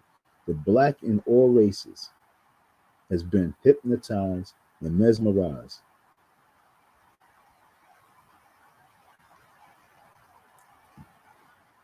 I'm just thinking about the rhyme and the words I said after that.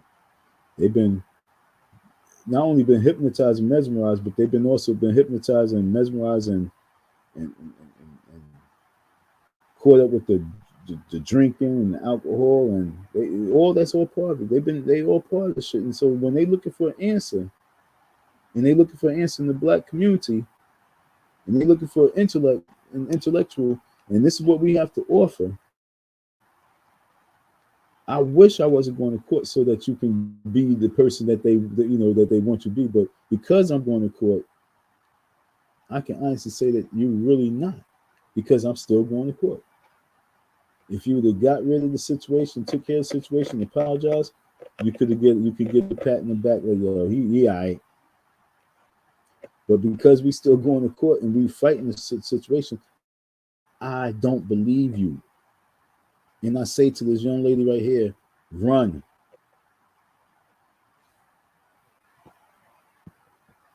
Because he ain't got nothing to offer you. He ain't got nothing to give you.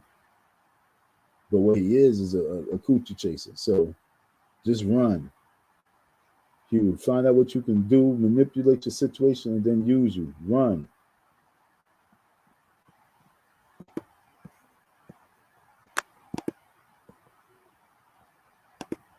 One of them schools.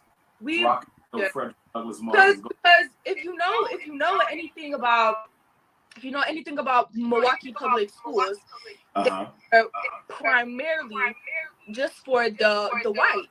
And when I started to integrate these schools, that's when the suburbs started to form, and that's when they decided that they're gonna put up all this funding because MPS.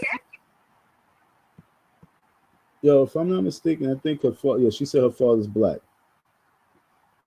and her mom's white. She got her mom's white hair, and then she got her father's black lips. So funny, and it's so funny when you just look at what we produce. It's so amazing when you look at what we produce, and it's so sad. And I want you. It's so sad and scary. It's beautiful, but it's sad because the world that we live in such a hateful world. We live in such a demonic world. Don't get nothing twisted. We live in such an evil world. At the same time, we live in such a beautiful world. It's like when you go to a lot of these prisons, you be like, damn, this jail is. Well, I've never been to prisons. I never visited upstate prisons and shit like that. But let's just go to the imagination world of TV and movies.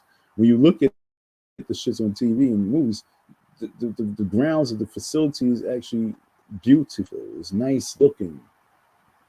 You know what I'm saying? Those real well taken care of prisons. You know what I'm saying? They beautiful when you look at the grass and all around it. But then when you get inside, it's nothing but ugliness, evil. The outside shell could show you beauty, but yet still the inside and the whole working of it is wicked.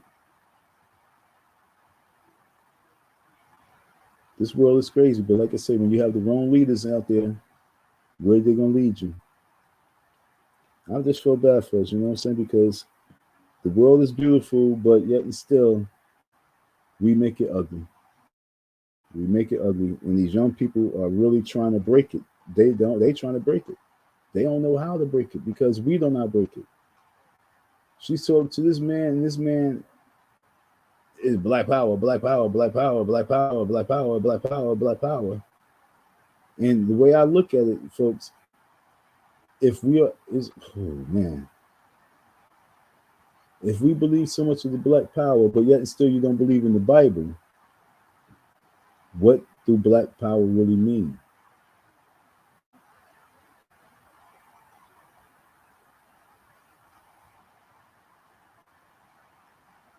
Because according to the Bible, it says that we supposed to be crushing and stomping an enemy, and destroying a enemy, a beast. You know what I'm saying? And if we're not doing that, and we're only ones we crush and stomping us, then we must be our own beast. And if we are our own beast, then we, you know what I'm saying? But saying black power should come to an end then. If we don't believe in what the end result is really should be, like Cynthia G said, like, you know, these black men don't really want to or can rule a community or because they never ruled or they was never king, she said. She said they never ruled. They never had no authority. That's what she said. Throughout slavery, they always allowed this white man to beast up on their women and rule their women, and rule their neighborhoods, and rule them. So if this is what our women thinking of us, of being a certain level of cowards,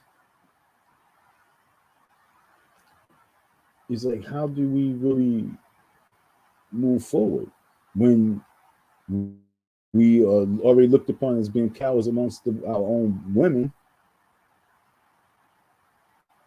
This is real, like I say, this is real touchy, folks. This is real touchy. But it's still countdown with me and him. But my point is that he's engaging in these conversations, engaging in all this stuff. He's engaging in these podcasts, and yet still, the most important thing that he should be getting done with is the court situation. Meaning that he could have been took care of it. It don't even have to be legal. He could have been and still took care of it. But he's out here talking to these white kids, giving these little kids hope that he's cool like that, or good for them. Right now, all he thinks is like, how can I get these people money? What do I say to these folks to get their money? Watch him start doing special classes and special courses for his biracial single mothers.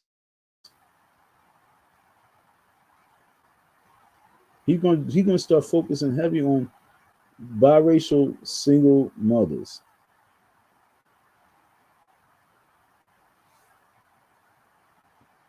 Because that's what he do. That's how he get down. He see opportunity to manipulate, hustle. He's going to do it. And at the very end, he don't have no real plan except for, we got to get an FDMG out there. We're in Milwaukee.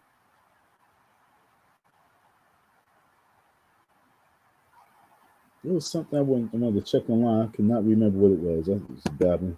Used to be amazing. NPS used to be one of the greatest school systems in Wisconsin. Are you? Recordings just I don't got feel like better. listening to the girl talk. Hey, it's Dana from StreamYard. I'm so excited to No, announce Dana that from StreamYard. My mom is a very interesting person because she used to be a police officer. Then she was like recordings just got What the better. fuck? Hey, it's Dana from StreamYard. I'm so excited to announce that. Nope, this is not for me. And then she went to work at a nonprofit to try to get to the root of the problem. And she became a mentor for underprivileged youth in the inner city of Milwaukee.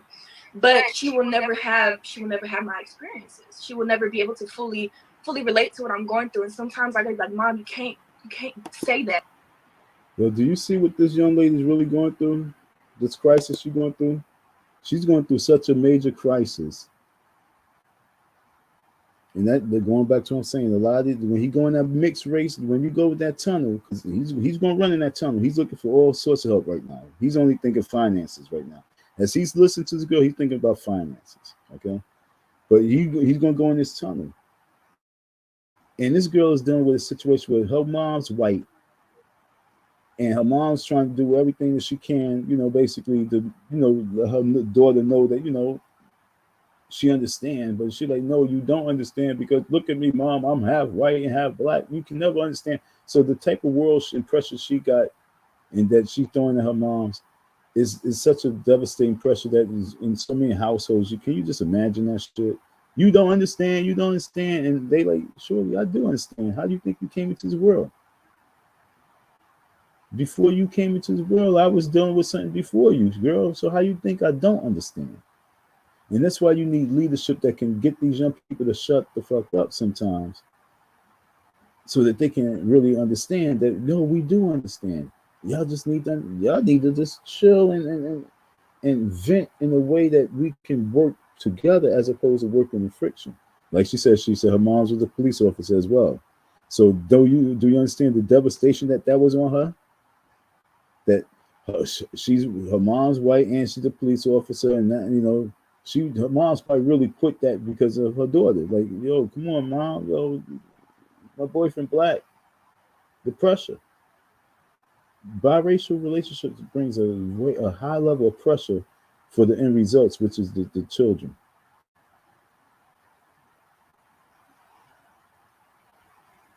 And love is love and love is beautiful, but like I say, the end result is the children. You don't know what they be going through. And then when you think that you know what they're going through, it's really kind of hard to really know what they're going through because you're not them. And that's the only victory they really have. You're not me, so you really don't know. But I produce you, so I do know, I do understand. That's going to always be friction. We need people to be able to mentor these people. He can't do that, but he's going to try. But he can't do that because he's really black power.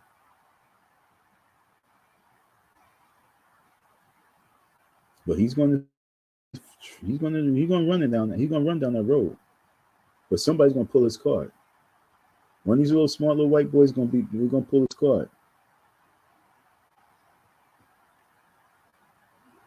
And show, you know, what he really is about. Because he's not about the white black man. He's not about, he's definitely not about the white man. So it's how he's going to be able to manipulate these white women who like black men. That's his game plan right now. His game plan is definitely not black people. I promise you that. Because if he was, he would not be going to court. I can keep coming back to this. He would not be going to court with me if his game plan was black people. Because he knows how to mess up with black people. Look, folks, say what you want to say, but if he wasn't going through the situation with me, the school would have been open last year. This year. It would have been open this year with no problems. But because he keep having confrontations with his black folks, it keeps slowing down his progress. And so as he's sitting back and thinking,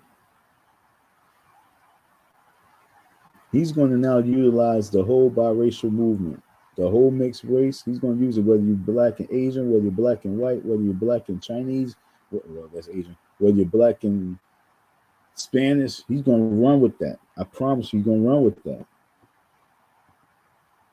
Because he got to keep manipulating.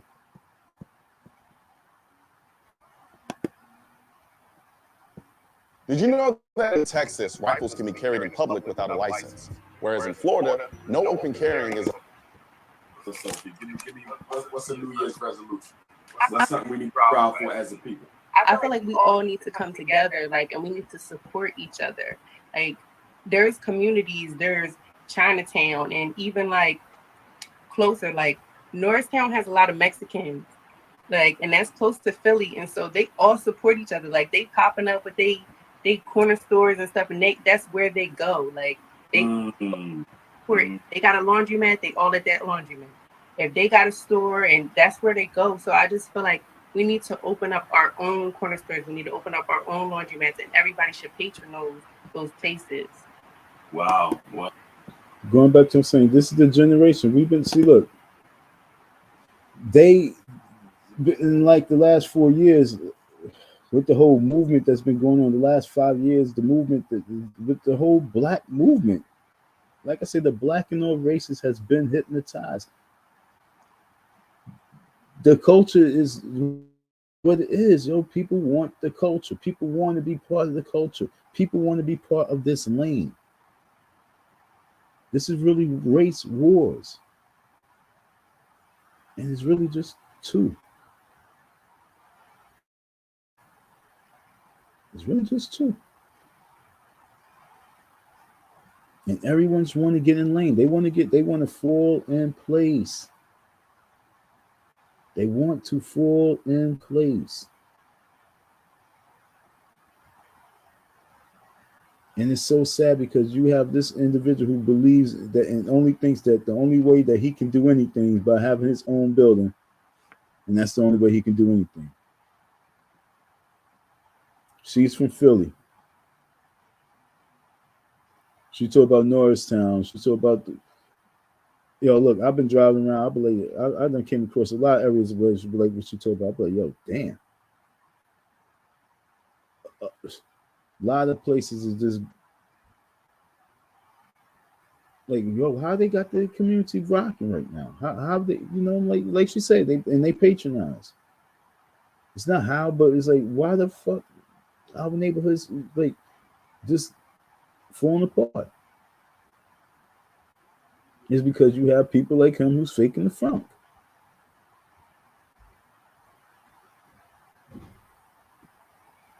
And these young kids are really looking up and they suffering. And I don't know how young this chick is, but she's hot in the pants.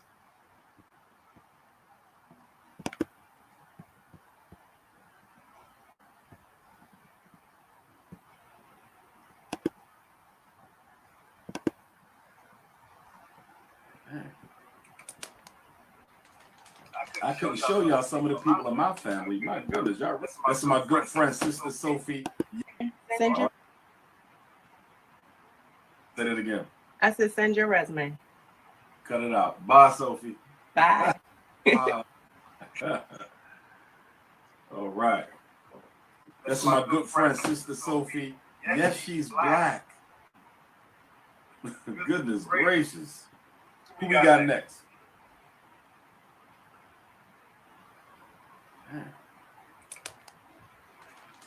I couldn't show y'all some of the people in my family. My goodness, y'all really think they're not black. You know how many light skin, super light brights I got in my family?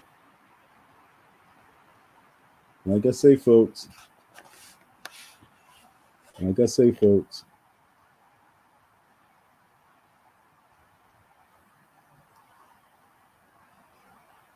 I don't know. I really think that the next 2 years of Umar is going to probably be his last years. I know he's not going back to the Breakfast Club. They ain't going to invite him back there. But when I say this, I mean, I think that he's going to, I don't know. You tell me. You tell me. All I know, he's going to lose the case when we go to court. And I'm praying that, my evidence can really just pretty much do what it really got to do. But, because he's about to embarrass us, man. He's really about to embarrass us. Ramses, what's going on, bro? It's going good. I just want to ask you something, man. Well, no problem. Where you at? I'm in Atlanta right now. Well, ATL. Metro type thing. Go right ahead. Yeah. So, first of all, I'll just say I'm Nicaraguan and Puerto Rican. Yes, sir. And I just want to say thank you so much for spreading the message to young people. Yes, sir. Appreciate it. Myself saying, what it is to be black, and messages about being Pan-Africanism and stuff like that. Yes, sir. It's really helped me a lot. This kid look like kid from Kid and Play. You say not to say it, but as like a mixed person, you can't really say you're mixed. You gotta choose one side or the other, and it helped me so much. Like, because I just be telling all my black friends like the stuff about Pan-Africanism and like. Garveyism, I got into that so much recently. Yes, sir. And, Marcus Garvey, Malcolm X, those are all my heroes. They've been my heroes for years now, but I've been watching you for about a year. I'm subscribed to all your stuff. And I just really appreciate the message and, Black Power type thing, because they've been my heroes for years now, but I've been watching you for about a year. I'm subscribed to all your stuff. And I just really appreciate the message and, Black Power type thing, you know what I'm saying?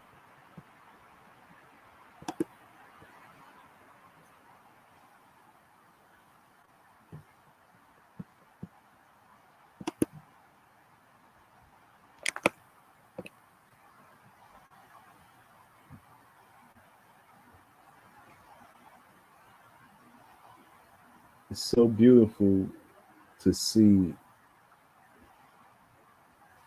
our human race of people admiring us and believing in this lane of people and wanting to really be part of this lane of people to the level where it is what it is. And it's so sad being in this lane and knowing that this lane is not ready for nothing. We are not ready for our biracial blacks. We're not ready for our gay blacks. We're not ready. We're not ready for our feminist blacks. We're not ready for our alpha male blacks. We're not ready for our crack baby blacks. We're not ready for we're not ready for nothing. And that's what's bothering me right now, because all those people who that are spotlighted, and when I say bother me, I'm not saying in the way of me hating. I'm saying like this. That's what's bothering me, because we have all these people that's in the spotlight in the mainstream that don't want to allow others in the mainstream, but they want the spotlight, and yet and still they will be the ones that's causing the friction and the hate and causing the non-productivity to take place, where these people are suffering who really want to fit in and be part of something. That's the reason why those Black Lives Matter marches was so strong, because you had a plethora of other races wanting to be down and claiming whatever blackness they have, because they saw that this black wave was the wave to be part of. And they know that there's no other wave that's going to happen. The people looking for a wave, that's why the gay wave would be a big wave. The feminist wave would be a big wave. The people looking to be part of a wave. But when you have races of people looking to be part of a individual culture, individual race, and you don't have things, and you just have people really just teaching hate, like I always say, and don't have no blueprint for love, it's going to be very hard for these individuals to really formulate structure without looking like you're a con artist, you're a liar, you're full of shit.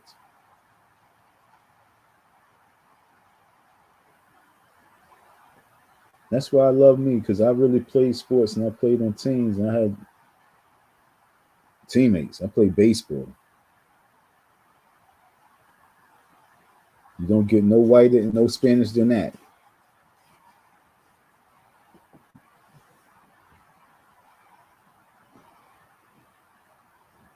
So my tolerance and my dealings is with people is way different than Pan-Africanists who teach a certain level of love for the race.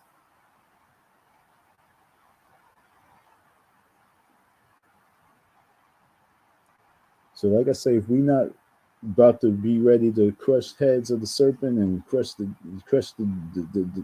these demons out here, and then identify who the demons are, what is black power? I guess what's now what black power is to crush the demons and serpents in the lane, huh? The black lane, and at the very end, instead of picking each other up and supporting and saving one another, we just crush them, and at the very end, our lane will be conquered. Because, for example, going back to what Umar said, if it's about wiping out a certain percentage of these boys and these girls, what's going to happen with our lane? We're going to be very weak.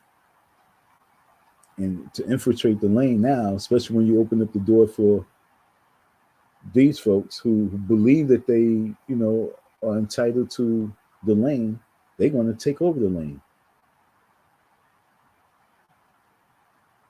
Because we don't weaken the lane, because we are our own enemies. So we destroy the lane. Now everyone infiltrate the lane, and everyone going to reap all the benefits of the lane. Oh shit, guess what? That's happening right now. That's happening right now, folks. If you don't pay attention, like, I'm not talking future, I'm talking now, folks. It's happening right now. The lane is being infiltrated.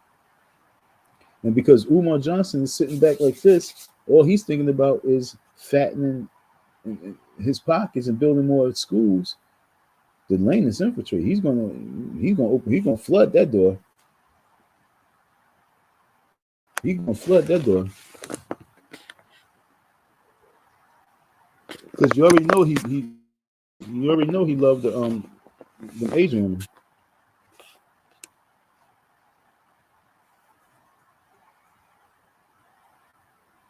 Like, Don, what makes you say that? Trust me. Trust me.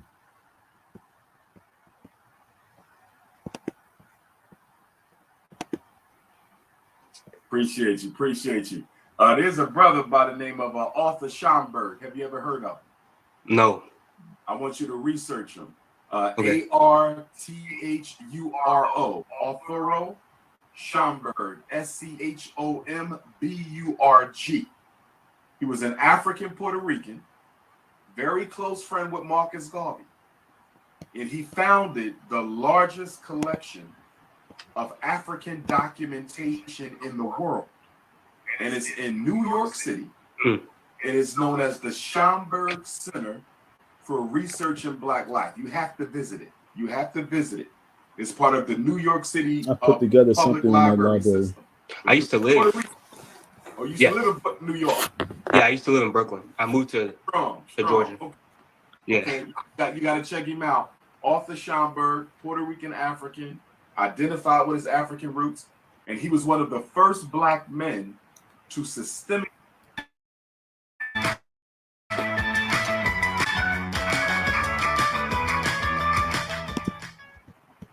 This $30 concealed holster is taking the world by storm, and the left doesn't want you to have it.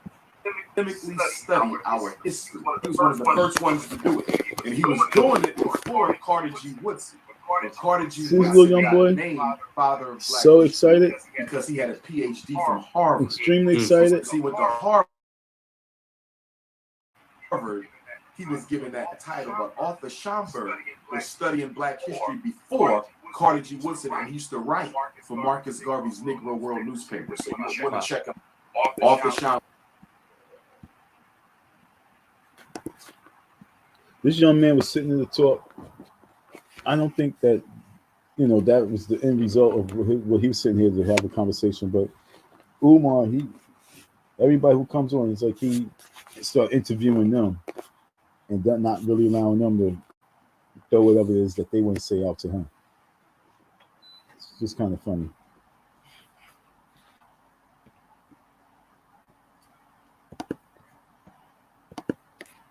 Major African Puerto Rican. Major.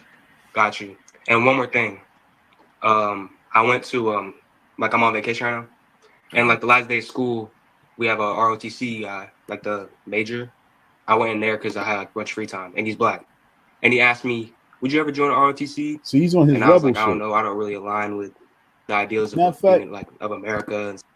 Matter of fact, I'm sorry to even do what I did, but that was my point. What I'm saying, see how Umar want to talk intellect, yo, dude was like, one more thing, yeah. And he's about to go to. I'm trying to rebel up. I'm trying to rebel up. This younger generation's rebels, they trying to rebel up. Y'all talk about level up. Black Man Rise, original rebel. They rebelling up. They looking for generals. They looking for sergeants. They looking for soldiers and captains that they can fall in place underneath. Understand what I'm saying? They hearing you talk like the little girl, the young girl. She's like, yo, our city's messed up. Yo, they robbing, taking cars. I just got me a car. I ain't trying to lose my car. Like, they looking for soldiers. And he's talking about, yo, you do this, like, yo, they hear you. They intrigued by that because they got somebody they believe that they can intellectually listen to, but they looking for soldiers. That's why I said we're not ready for what this generation is. This generation is the rebels. They are the fighters. That's why the last marches was looking crazy, because the fighters are here. The fighters are born. A lot of people will die because it is what it is. And the reason why a lot of people will die is because there's no order when it comes to preparing for this war. But y'all You don't think the young people was thinking ready for war? Okay, let's see. What is this simple conversation? What is he talking about? Stuff like that. Even though I could do it, like I was like, nah, I can't do it because military and like stuff like that. I want to not really align. But we have a ROTC guy, like the major. I went in there because I had much free time, and he's black. And he asked me, "Would you ever join the ROTC?" And I was like, "I don't know. I don't really align with the ideals of being like of America and stuff like that." Even though I could do it, like I was like, "Nah, I can't do it because military and like stuff like that. I want to be like a revolutionary." Yes, And sir. I want to start my own institutions like you. I feel like a lot of young people are really looking up to you. So Poor I really baby. hope that you just never stop, ever stop. You know, Never gonna stop. I'm doing it for y'all, bro. Never. Gotcha. And I want to send my kids to your school, like Poor you know what I'm baby. saying? No snow bunnies, no snow bunnies. No snow bunny. Yes, sir. Taking no babies until you out of school and you got your wife too. All right. Yes, sir. I got you. All right, bro. All right. Nice Peace. talking to you, man. Stay in touch. All Stay right, safe, bro. Umar. Yes, sir. All right, God. You or Carter G. Woodson, and he used to write for Marcus Garvey's Negro World newspaper. So you want to check out off the Schomburg, major African Puerto Rican, major. Got you. And one more thing. I went to like I'm on vacation right now, and like the last day of school, we have a ROTC guy, like the major. I went in there because I had much free time, and he's black. And he asked me, "Would you ever join the ROTC?" And I was like, "I don't know. I don't really align with the ideals of being like of America and stuff like that." Even though I could do it, like I was like, "Nah, I can't do it because military and like stuff like that. Do I you want to be hear like a him? revolutionary." Hear him? And like, I want to start my own institutions Umar's like you. I not feel like revolutionary. a lot of young people are really looking up to you. So I really hope that you just never stop, ever stop. You know, Never gonna stop. I'm doing it for y'all, bro. Never. Gotcha. And I want to send my kids to your school, like you know what I'm saying. No snow bunnies, no snow bunnies. No snow bunny. Yes, sir. Bunny. Yes, sir. Taking no babies until you out of school and you got your wife too. All right. Yes, sir. I got you. All right, bro. The young man actually was he gave that situation, that scenario, because he actually really wanted a form of advice. He wanted some advice. Right then and there, he needed some advice because he said the ROTC dude asked him would he be interested. He said there's something that he can do. So that means that he's intrigued by it. Understand what I'm saying? He said he had some time, so he went into the office. If you had some time, why would you go in that office? But it's because he's intrigued by it, but because it's the people that he's listening to online. Oh man. He's listening to these folks online. Understand what I'm saying? He's listening to people like Umar, and these kids are searching for knowledge. They want that Martin and that Malcolm. And then they hear these people talk. They hear these people kick this revolution talk. They see the marches. They see all this shit. And that's what they want. They want to be part of it. That's what I'm trying to tell you. We got to create. Okay, my focus is to create the economic base of the revolution. Okay, my role in this whole thing is to create the economic base of the revolution, so that people can be employed by the revolution. The revolution must be able to employ our people. That's who I am. So when he say revolutionary, I'm like, oh, damn, soldier. He's an educator for the revolution. He's not that motivated because he didn't have nothing to give you after what you said. There was no conversation and which advice that you was looking for. Like I said, that young man said he walked up into the ROTC shit. For what? Because he's really intrigued by it. But like he said, but it's military. I want to get my brain washed with that. Talk to me, Umar. I'm a young man, but I don't know if I want to go to college. I don't know if I want to go to the military. I don't know what I want to do, but I know I could do it. Talk to me, Umar. Motivate me, Umar. Come on, get my mind right. And Umar said, well, don't go out there having no babies. Okay. All right, thanks. Come on, man. Like I said, there's a truckload of young people that's ready and they want to be part. And we not ready. We not ready. That's what hurts my heart. We are not ready. For us not to be ready when all these young people are ready, for us not to have things in place for these young people, for us not to be motivated on the level where our young people motivated, and for us just to be battling back and forth and having nothing but confrontation right before young people's eyes, we're doing them a great disservice. And that's what I'm trying to tell you. Umar Johnson has been more of a great disservice than a positive impact, because in his whole time of wanting to open a school, he has to be the only, since he has to be the most controversial educator builder that this country has come across. And it's like, why is so much controversy? Because he's want to be part of that hip hop. He want to be part of that elite. He want to be part of that mainstream. I am the man. I am the tiger. I am the panther. I am the king. I am the lion. I am the alpha male of this jungle. And that's don't really have a place in wanting to open the school to educate our young people. And that's the dysfunction that he's bringing to this whole movement and this our whole lane. And these young people watching this shit, yo. They watching it, folks. They watching it. What's going on, V? Same shit that was up with me before. Ain't nothing changed. He's going to. He will.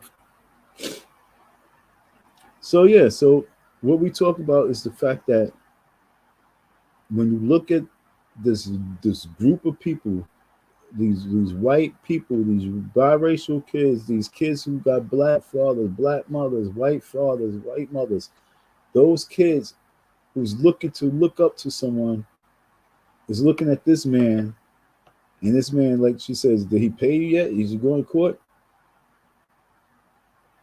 He don't have a platform for them at all. He really don't. And if his only platform is to be talking black power, black power, black power, black power, black power, how soon do you think that he would lose that crowd of people? And that same crowd of people that have belief in him, imagine when they turn on him. Because there's no real fruits for them to eat off of, outside of being some type of servants. Because like I said, that's his mentality. And that's that group of people, it will be his new slaves. The fair-skinned people. Those will be his servants. Watch. Because they come in as a fan base. They come in as a fan base. And so this manipulating con artist is going to say, you know what? Bring all those resources.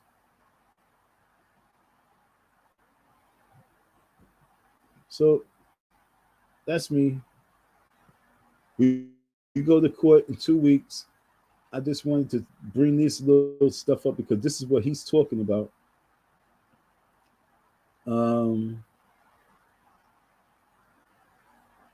Today, today is the 30th. Tomorrow's the 31st. We got the first. We got the whole month. We got 2 months, according to him. We got 2 months. Yeah, 2 months before he says there's a grand opening of the school. I don't know what a grand opening of the school consists of. Matter of fact, let's Google that. It was something I wanted to Google. I'm very upset because I would start watching something. I didn't get a chance to Google it. What is a grand opening of a school? Let me Google that.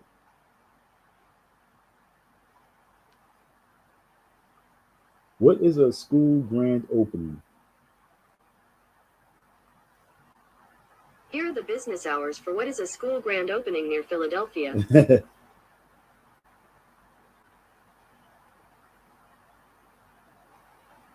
What happens at a grand opening? A grand opening is a social event that is intended to introduce the community to a new business. It can include a party, refreshments, or special pricing. In addition to grand opening, many restaurants use a technique called a soft opening to invite special guests to try their cuisine before the general public. So that was like related to restaurants. Okay, so now I'm relating it to the grand opening of the school. He did the block party, which was one. What would we consider that? The block party? Or was it like the grand opening? No, it was a block party for the celebration of the acquirement of the school. Wasn't a grand opening.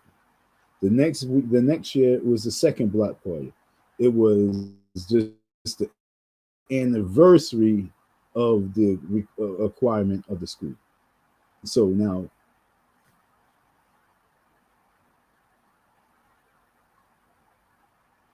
3 years now into it, going into the fourth year, 2019. Yeah, going to the third year, fourth year, because you got in 2019, right? So going to the next year, fuck it, I'm just gonna say next year. So going to the next year is the grand opening of the school. Meaning that when you say grand opening, meaning that you now can officially open up the door and allow people in officially to, or is it just that the school is complete where it's the lights are on, the gas is on, the HVAC is on, the school is renovated, is operative. You can come. What we talk about regards to grand opening, or we talk about grand opening that is ready for business. Bring your kids. Here's some teachers. We're gonna have a orientation, meet and greet.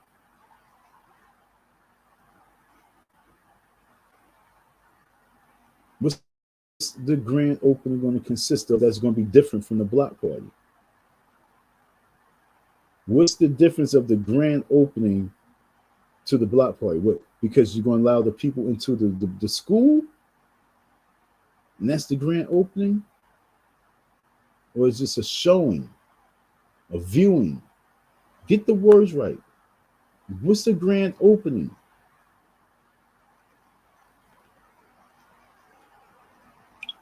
Let me check one more time. Maybe I'm dumb. So I'll Google. A grand opening is a social event that is intended to introduce the community to a new business. So, what was the block party? Did you to the block to the community, the school? What was part two? What? Like I said, I'm trying to figure out how do you do a grand opening for a school? How do you do a grand opening for a school? Okay. Community College of Philadelphia to host a grand opening ribbon cutting. Okay. So let's go to that. This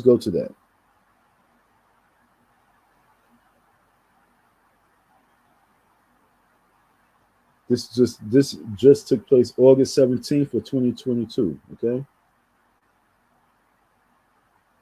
The Community College of Philadelphia announced that it will host a ribbon cutting to celebrate the grand opening of its career in advanced technology.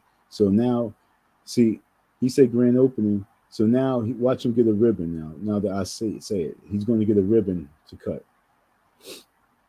So that's what you should say, your ribbon cutting. Okay, so to celebrate the grand opening of his career in Advanced Technology Center. The event will take place at 10 a.m. Thursday. Media tours will begin promptly at 9:30. The ribbon cut will take place at the whatever street. The state-of-art teaching and learning facility will offer short-term certificate programs in advanced manufacturing. Okay, they ready to go.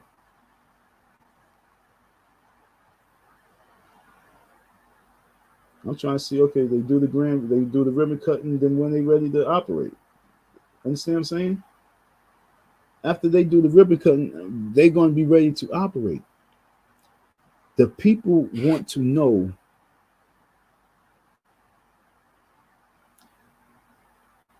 so this is what I don't know. I mean, like, do I expect much? Do I really expect that much? And I don't even have much. You know what I'm saying? I don't have much, but do I really expect that much?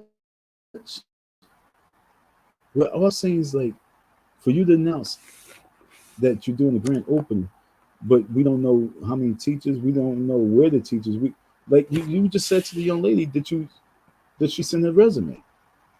You know what I'm saying? Did you send your resume? She said, I'm gonna send it. She ain't saying, yeah, no, I'm gonna suck you off and let you beat me from behind. You're just gonna let me be a teacher. That's what she said. She said, I ain't send no resume. You know what type of friends we are. You're gonna give me this job.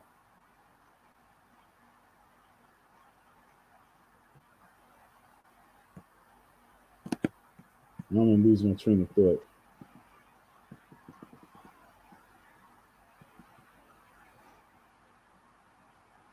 You're gonna. Did you send his resume? She's like, no, I ain't send no resume. But the point is, what your staff look like? What do your staff look like?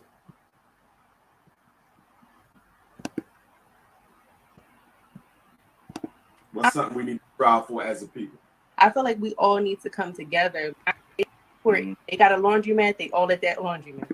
They're not going out and supporting others. Not be in competition so much because I'm doing this like, oh, like it's kind of like shade a little bit. And then later they're like, oh, how did you do that? I feel you.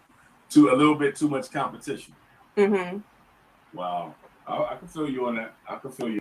You know I'll be there. I told you I'm trying to be the reading teacher. Oh, that's right. That's right. But so we're gonna see you at the grand opening.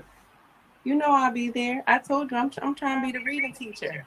Oh, that's right. That's right. But did you send your resume in? I send it. Okay. You sent it or you sending it? Oh, I send it. All right, whatever. You ain't send it. Send it. Send the resume. No, I didn't send it, but I will. All right, I'm looking for it. It'll be there. Send your.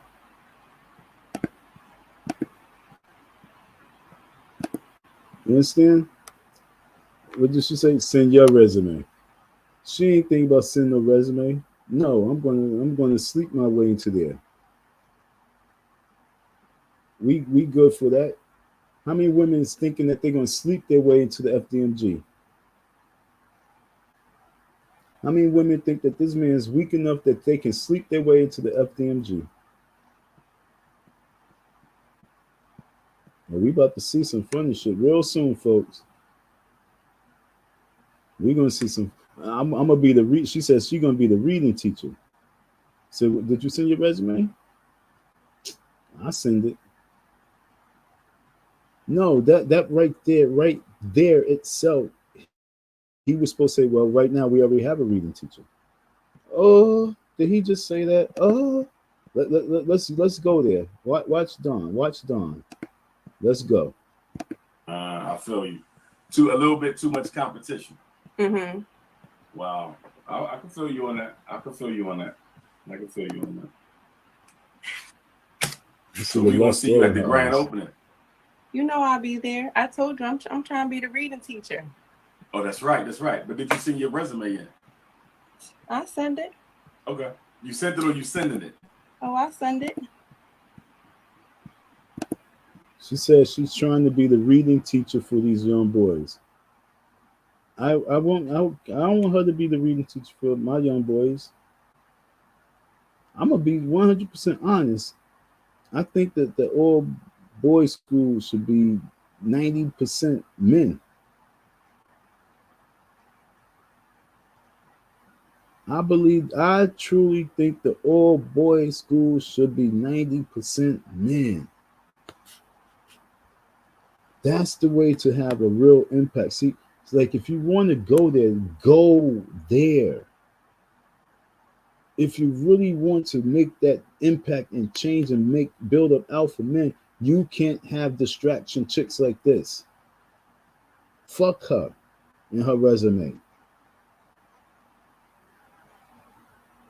I want my boys that I'm raising from this school, the institution, to be that type of focus. They know what enemy, what the enemy is. That young lady right there. Dawn. I mean, I don't know her at all, but to me, she's a Jezebel.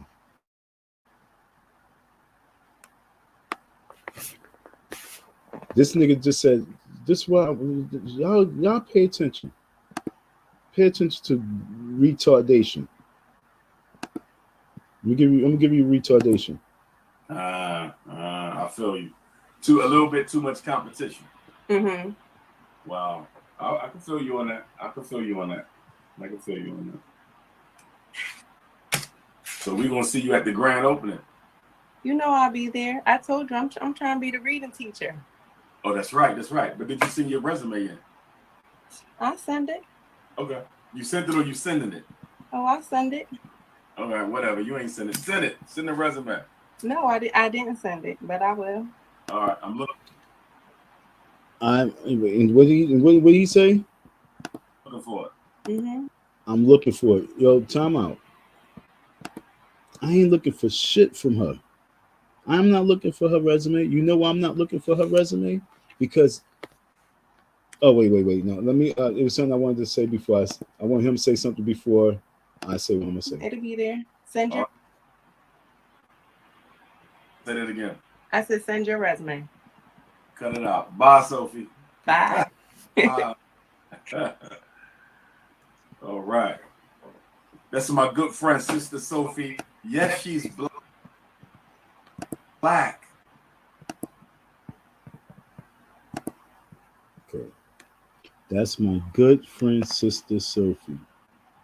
If that's your good friend, Sister Sophie, good friend. See, I don't have no good friends. When you have a good, say I have a friend, I have a good friend. So if you have a good friend, shouldn't her resume already be at the top of the pile? Because at this point right now, you're supposed to have like so many resumes that if she didn't send her resume in already, and she don't know that her position is already solidified, that resume is void. Like she just, if we see her at the school, anybody who want to be a reading teacher, if you see her at the school and you already sent in your resume, and she's at the school and she didn't send in her resume, understand what I'm saying?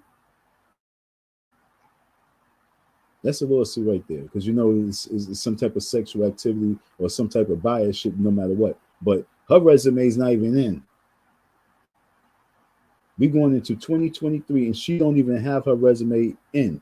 So for anybody who already have their resume, and like he said, he got hundreds and hundreds of resumes. My point is, why is it that in this grand opening he's not saying we're going to have a meet and greet with the staff? Like he's having this live right here, and you talk about 2 months from now. Why is it that you're not having a live with a panel, a straight up Zoom panel, a big live panel with all your fucking staff? This is crunch time, yo. This is time, like right now. If you had your real staff right now, and instead of having these little hot little chicks on your panel, you're supposed to have your staff on the panel right now. And like Charlemagne the God said, yo, why are you not pushing that when you got all these people clowning you? Because you give room to be clowned. This is January. Why January? Why this is December, but we're in January. Why you're not having a panel with your staff?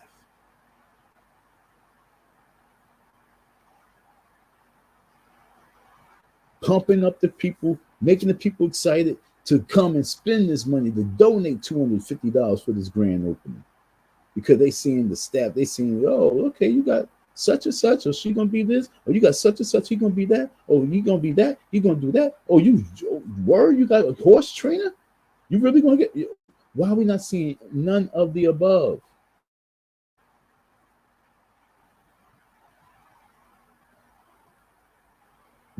Going back to what I said, because he can't do anything, and he don't feel comfortable doing anything because he know he go to court. And so the only thing he can just say is that the building will be complete, hopefully in February. But there won't be no grand opening in 2023. The fall season of 2023, that school still will not open up because he's not even moving smart. Instead of having a panel with these little hot chicks, and when I say hot, I'm talking about little hot in the pants chicks. He was supposed to be having a panel with staff. If that's his good friend right there, you supposed to have another good friend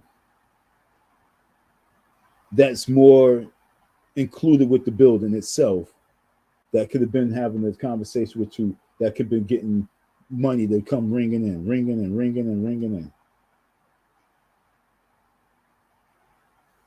But do y'all understand what I'm talking about? Do y'all understand what I'm talking about? He don't even have the confidence that he really had, because he still know that he got to deal with this shit in January.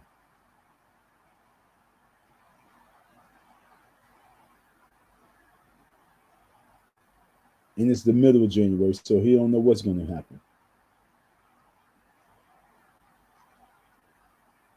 But what I know what he had full control of is he had full control of resumes. Understand what I'm saying? Resumes, and being able to say that right now I have 20 resumes in my hand. Okay? Right? But see, this is what I'm trying to tell you. This is why he's going to really lose extremely bad, because look, he can't even do nothing for the school. So just imagine what type of proof he's going to be approved with the courts. What type of proof is he going to be able to prove with the courts that I was a volunteer?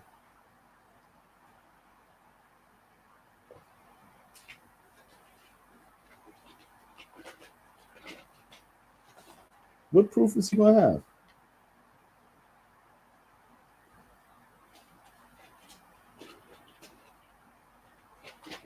When he can't even prove resumes of people that he had. He's talking about, did you submit your resume?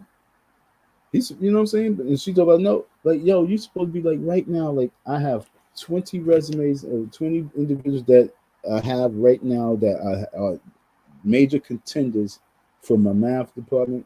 This is going to be the dean. Like, yo, my Negro, I don't believe you. At this point right now, before the grand opening, you supposed to be having this is rally time. But y'all see where he's rallying towards. He's rallying down that tunnel of the Caucasian folks. You can say, yo, as long as you claim and say that you're black right now to me, then it's okay. But when you're on your own, I don't know what you're doing. But as long as you come before me and say that you are black, then know everything's good. But when you go back home and you portraying as whatever else you portray, then what? So he's saying that it's okay for you to coon real quick.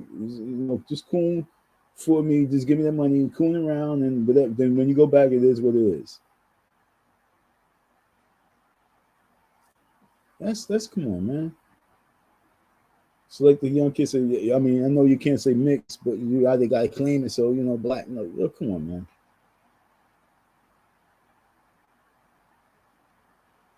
That girl lives in Milwaukee.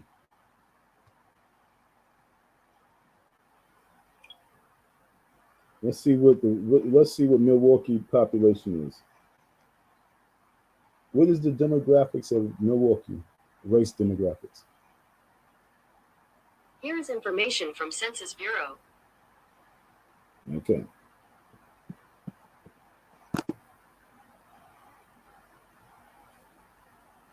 Y'all see it with me now. Y'all seen it before me because I'm looking at it backwards. White alone percentage. Let's see. Yeah, I need a new phone, folks. The white alone percentage, 39.9%. Black or African alone percentage, 39.4%. That sounds very much even. So how the hell this girl gonna get on there and say that, yo,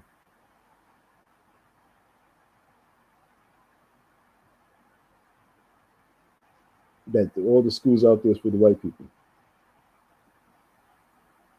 What is so that you see that right there? So what is the largest? Okay, let's go right here. What is the largest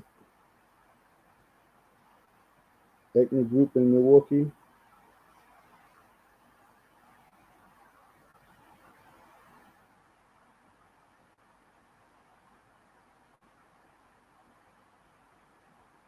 What is the largest ethnic group in Milwaukee? Population by race county. Okay, Milwaukee. Race by boom, boom, boom. Milwaukee. The persons, white, 544,000.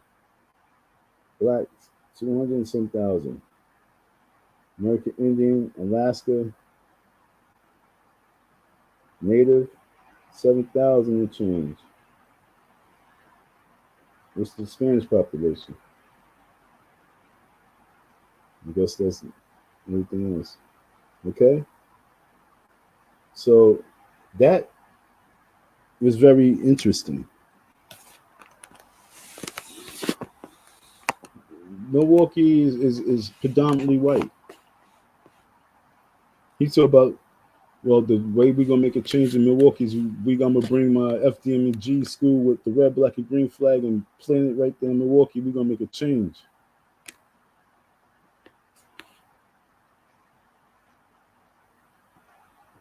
Funny dude.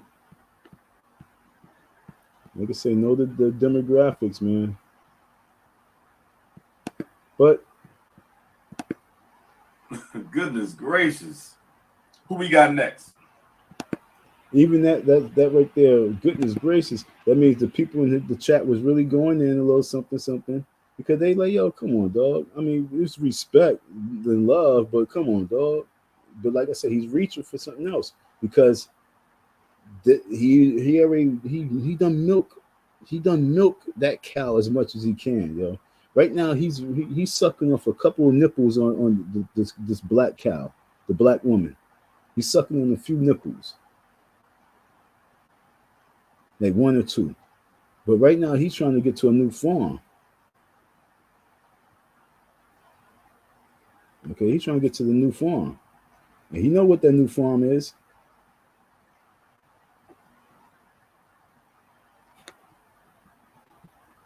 Funny dudes. All right, folks. I ain't got that much more for you. I mean, I got nothing but shitload, but I ain't got that much more for you right now with this situation. What I do want to get on. Okay, today is June 1st. Hell no. Say your name. I'm done with that. But what I do want to do is let everybody know that when I post, when I go and do videos, and when I do lives and I talk about this individual, I'm not coming just because of being mean or hateful. I'm really coming because I see something that needs to be addressed. And as many times I came and was going to do a live and I just didn't do it live, I would fall asleep and I just be asleep and I don't want to get up and, talk and do a live. Because it's not easy talking for 10 minutes, 20 minutes, 30 minutes, as opposed to an hour and change. It's not easy to talk amongst people, to hold a conversation and also to keep people's attention. Especially when you don't want to be talking about a certain topic. So when I do come and do a live, folks, it's because these words have got to get out there. I don't know how they're going to get out, but I just get them out there the best way possible. And hopefully they make sense to you. So like I say, he got caught. He's been running from court. It's been a month that since we were supposed to go to court. We go to court next month. And right now I see that he's trying to run down another tunnel because he already know that this tunnel right here, like, it's not a traffic jam in it, but the shit done, the tunnel done collapsed. The tunnel that he was playing and running in, it done collapsed on him. So now he's trying to go down the next vent. He's going in the vent to go down the next tunnel, which is the biracial black tunnel. He's going to try and run that wave, folks. But at the very end, when you say grand opening of the school,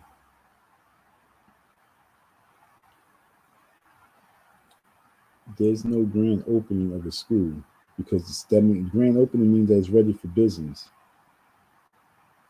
It's only ready for business. It's only ready for business when you can come to the folks and say, "Yo, look, these are a few applications I have. This is the out of all the applications I do have, these are some qualified people that I'm looking to interview." And you know what I'm saying? Like, yo, do a live, doing a little interview with some of the people. You know what I'm saying? That would be dope. But no, you're not going to do that because you are a con artist. You can't do that because you don't even know how to think past your shoelaces. Do you know how many of those folks would love to do? You gotta understand this social media. Do you know how many of those folks would love to do a live while to do their interview while you're doing a live?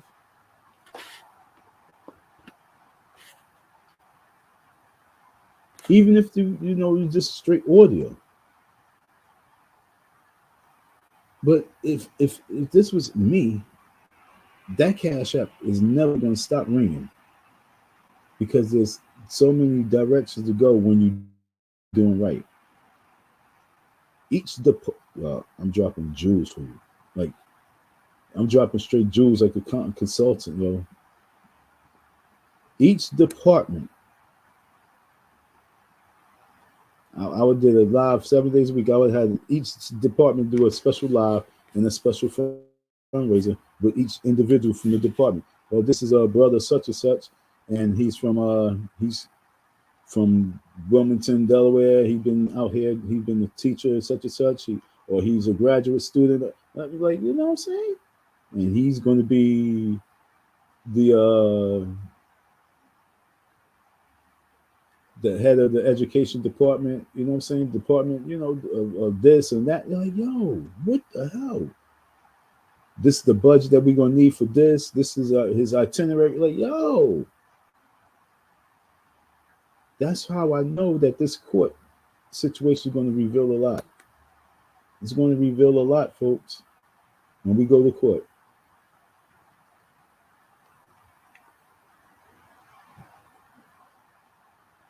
Nicely done about the fallout. Thank you for just tuning in. I mean, I appreciate you guys for tuning in and seeing the update. I ain't really, like I said, I really be wanting to talk, but I don't want to be toxic at the same time. I want to go hard, but I don't want to go so hard where it's just hateful stuff, because like I said, this is unless you delete it, this is on these waves. But I do want to get the message out in the way that the message need to be recorded.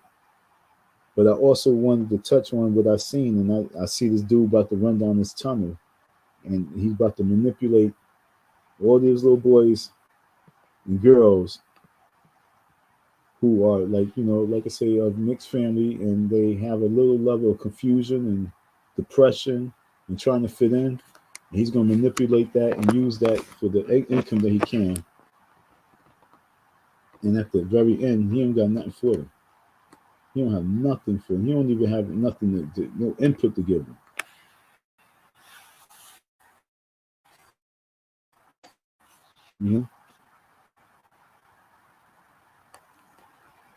And that's the sad thing about it. He don't have no coalition. He don't have no outreach coalition, no outreach program, no outreach task force. And I'm saying to myself, well, I mean, is that his department? Should he be organizing stuff like that? He just want to open up a school, right? No, because if you did just want to open up a school, the school would have been open and it would have been running already. But he wanted to be the spokesman for Black African America. So I like to just say this lane, because this lane is just so mixed and messed the fuck up. Y'all guys can play what you want. It's just a rain. It's a brown rainbow lane that we are in.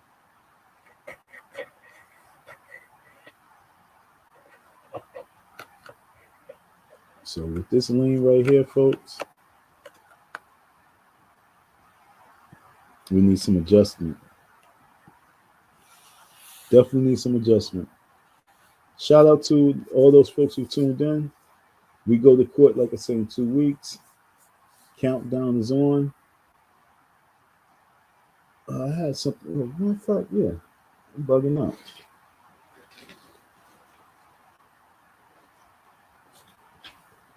There's something I wanted to mention.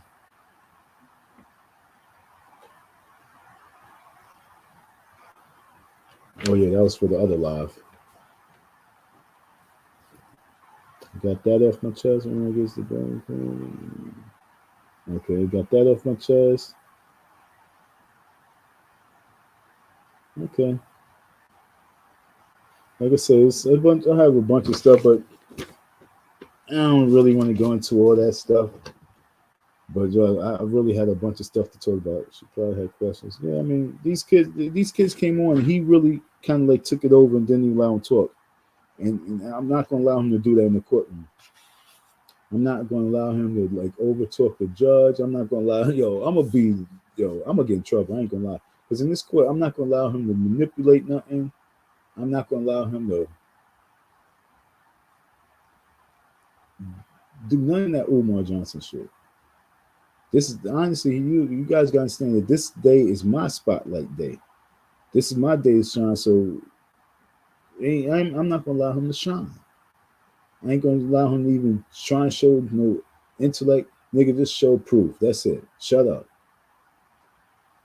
They're gonna be, excuse me, Miss Murray, you can't talk like that, man. No, he talks too fucking much. Why you didn't pay me, Miss Murray? This is my day. Ain't no manipulating nothing, bro. Come clean.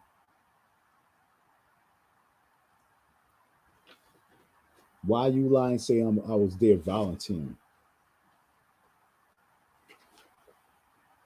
Like I said, we it's the countdown, and it says countdown to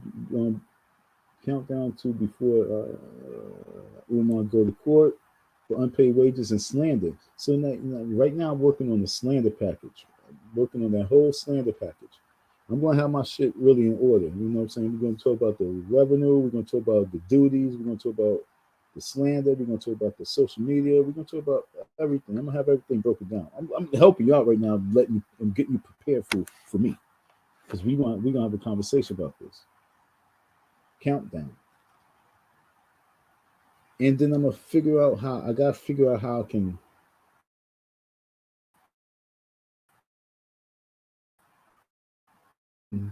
social media manipulation that's doing right now. And then I gotta also figure out how I can get the judge to understand that he's about to really start trying to infiltrate the white children, the white youth.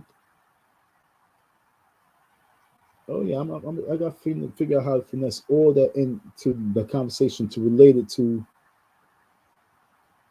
the manipulation and slander. Hey, I'm helping you out, Negro. I'll help you out. You know me.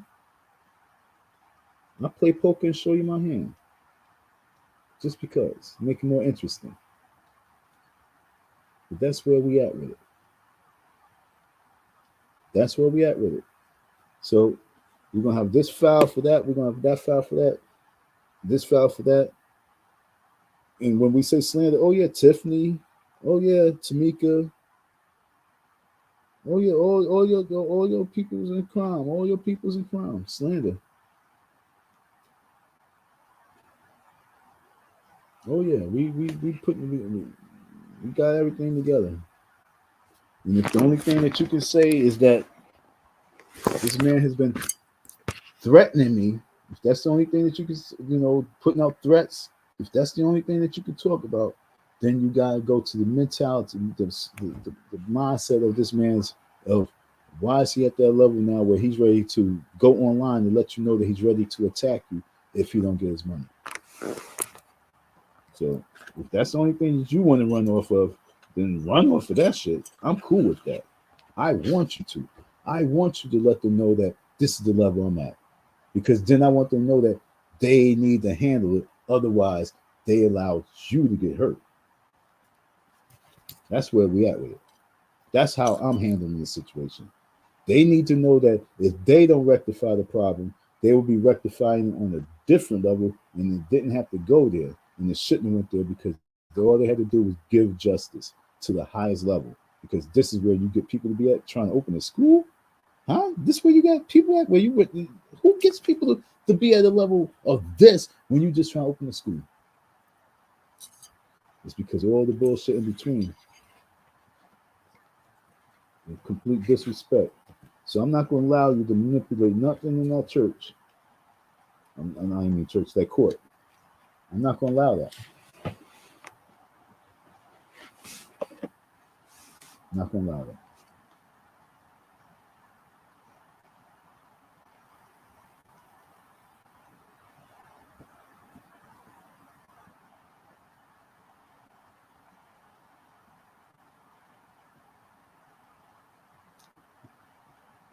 Oh, you know what? I'm about to get off. Not one time. I did almost 3 hours and not one time.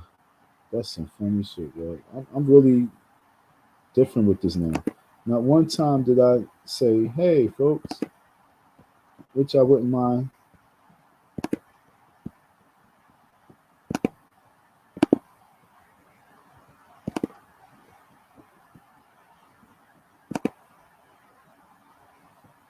That's the link.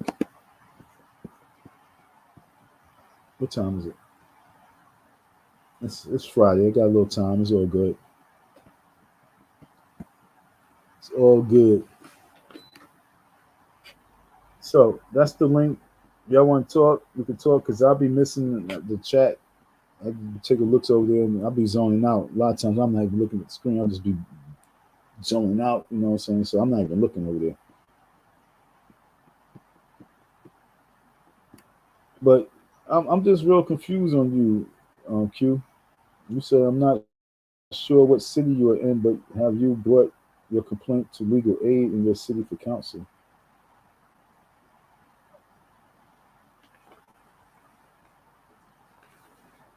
Nope. Nope.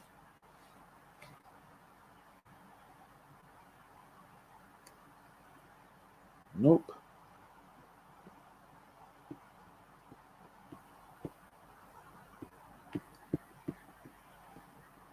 No. There's no course that you get in as a person of how to deal with legal activity. You know what I'm saying? You don't go to school and they show you, if you ever have to sue somebody, you don't know the procedures. So that's why, I told you I came to the tube court streets with my situation to get as much advice as possible. You dig? And so now we are in like December 2022, and I was speaking about the situation since 2020. The type of legal advice I really should have got so far is the same advice from everyone. It's online, you know what I'm saying? Direction, boom, boom, boom. The legal aid society, I called them up several times. They never even called me back. That was crazy.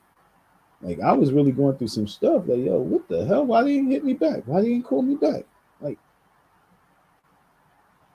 what? It's freaking 11 o'clock. These kids still out. It's funny me hearing at 11 o'clock in December going to January, kids in the middle of the street having fun, playing like it's summertime. And so that's where it's at right now. I see somebody right here. So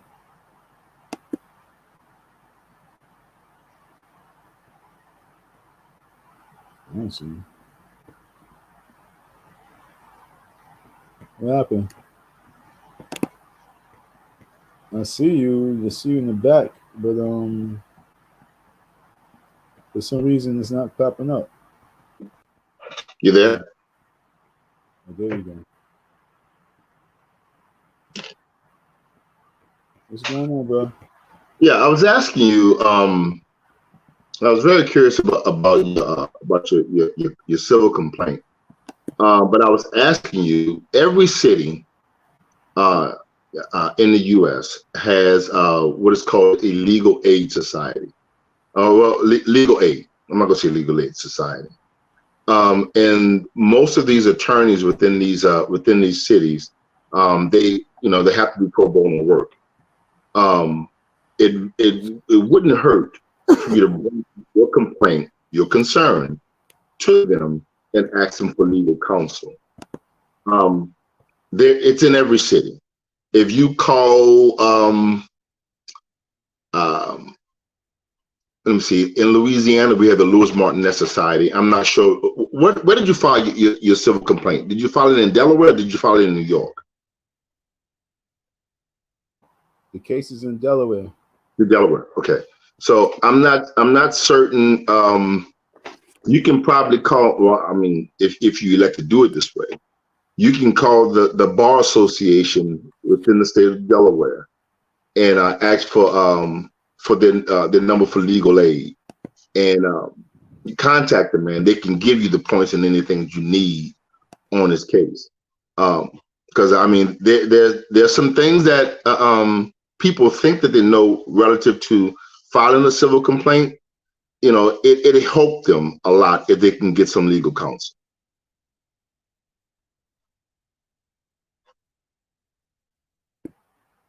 Yeah, you hear me?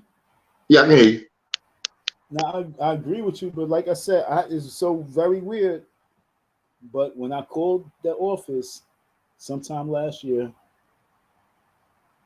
I called like 3 times. Mm-hmm. Never returned my call. I sent email, never received anything back. Which department was that? I can't remember, man. It was legal aid. Let me see. Give me 1 second. Let me check it out. Legal aid society. I had people give me information. I called a few offices for few things. That's weird because that's something that they're required to do by law. Mm-hmm. And that's what made me start thinking, like, yo, what's going on here? I was like, it's a conspiracy going on. I really felt weird. Because at first I thought that, the course was helping me out, but then I started thinking that the course was helping him out. And I don't know right now what to believe. Wait, you thought the court was helping who out? Umar Johnson? Yeah. Nah. Hold on a second. Let me see. It's funny that you say nah, but like I said, I'm getting confused because last month we supposed to went to court, but all of a sudden we don't go to court and they talk about, well, because he was sick. It's like they going according to how he is, what he believes. It's like they giving him too much power. Then you can say, nah, they just have rules that they got to go by, but nah, I think it's something bigger. Well, I mean, the question of the day is if they granted him another court date, was it something that he asked for, or was it something that he moved the court to do? Negro, he called up the 20. We supposed to went to court the 30th. He called up the 29th, told about he was sick. He can't make That's not how that works, and that not in any court anywhere in this country. Let me explain to you how it goes down. Any function of the court, it doesn't matter what it is, you have to move the court to have that function. In order for you to move that court, you have to file what is called a motion. And in that motion, you're going to have to move that court to explain to them why you can't come, or why you can't do this, or why you can't do that. You can't. The only entity that could possibly call any court and ask for an extension is legal counsel, and that of which a court would have to abide by. Now, somebody such as a plaintiff, or someone who's a plaintiff in a lawsuit or the defendant in a lawsuit, they don't have that stroke. I'll give you, now, this is your petition. You file this petition. If for some reason you can't show, you're the one that filed a petition. If you can't show, you can't call the court and say, I can't come in today. They're going to tell you that we need a form of motion. That's the law. I almost lost the case because of it, because I didn't even know you were court. I almost lost way back. And I had to write a note. I'm looking for it right now. I had to write a note and let them know why I missed the court and all that shit. That note is that note is a motion. That is a movement of the court. That's why you had to write. Yeah. So if Umar Johnson got sick for any way, shape, form, or fashion, the 29th, it had to come either one. It had to come about with one or two functions. He had to move the court and request for another day, or his attorney had to move the court for another day. Now, here's the fun fact. The fun fact is, even when they move the court, you still have to be notified. You still have to get a copy of that motion. Did you know that? And exactly, and that's why I hit the lady up. I was like, "Yo, I need to get something. Like, I need to see," because I was barking at her. Like, "Yo, how the hell he gonna do something?" Like, I said, "Y'all working together?" Like, "Yo, I need to see something in writing. Where's the doctor's note?" So in order for him to request a continuance, the continuance has to be made in the form of a motion. So, and if a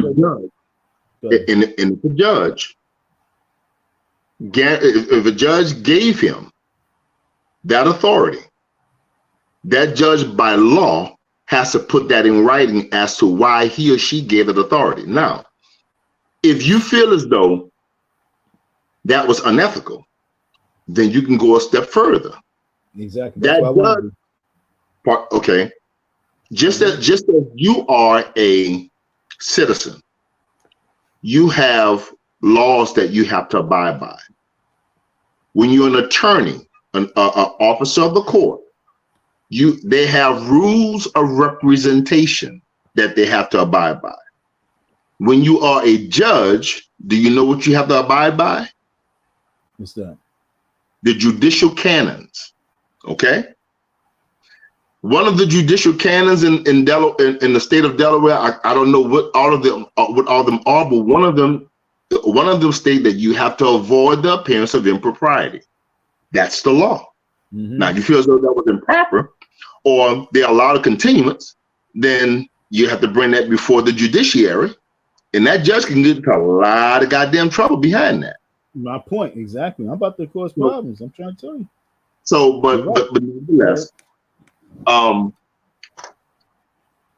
if a continuance was granted, that continuance had to have come by way of a motion. Email.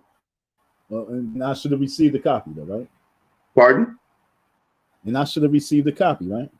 If you are a plaintiff, even as a defendant, there's never going to be a movement in your case, or as a defendant, there will never be a movement in the case unless the opposite party has been properly notified. That's the law. Exactly. And so I didn't receive anything. I received a phone call the day before, and they said, he was sick. And I was like, I need to see that in writing. And I ain't get nothing in writing. The only thing I get is my next court date. And I got that just like a couple of days ago. Well, I need the phone call. I ain't get nothing else.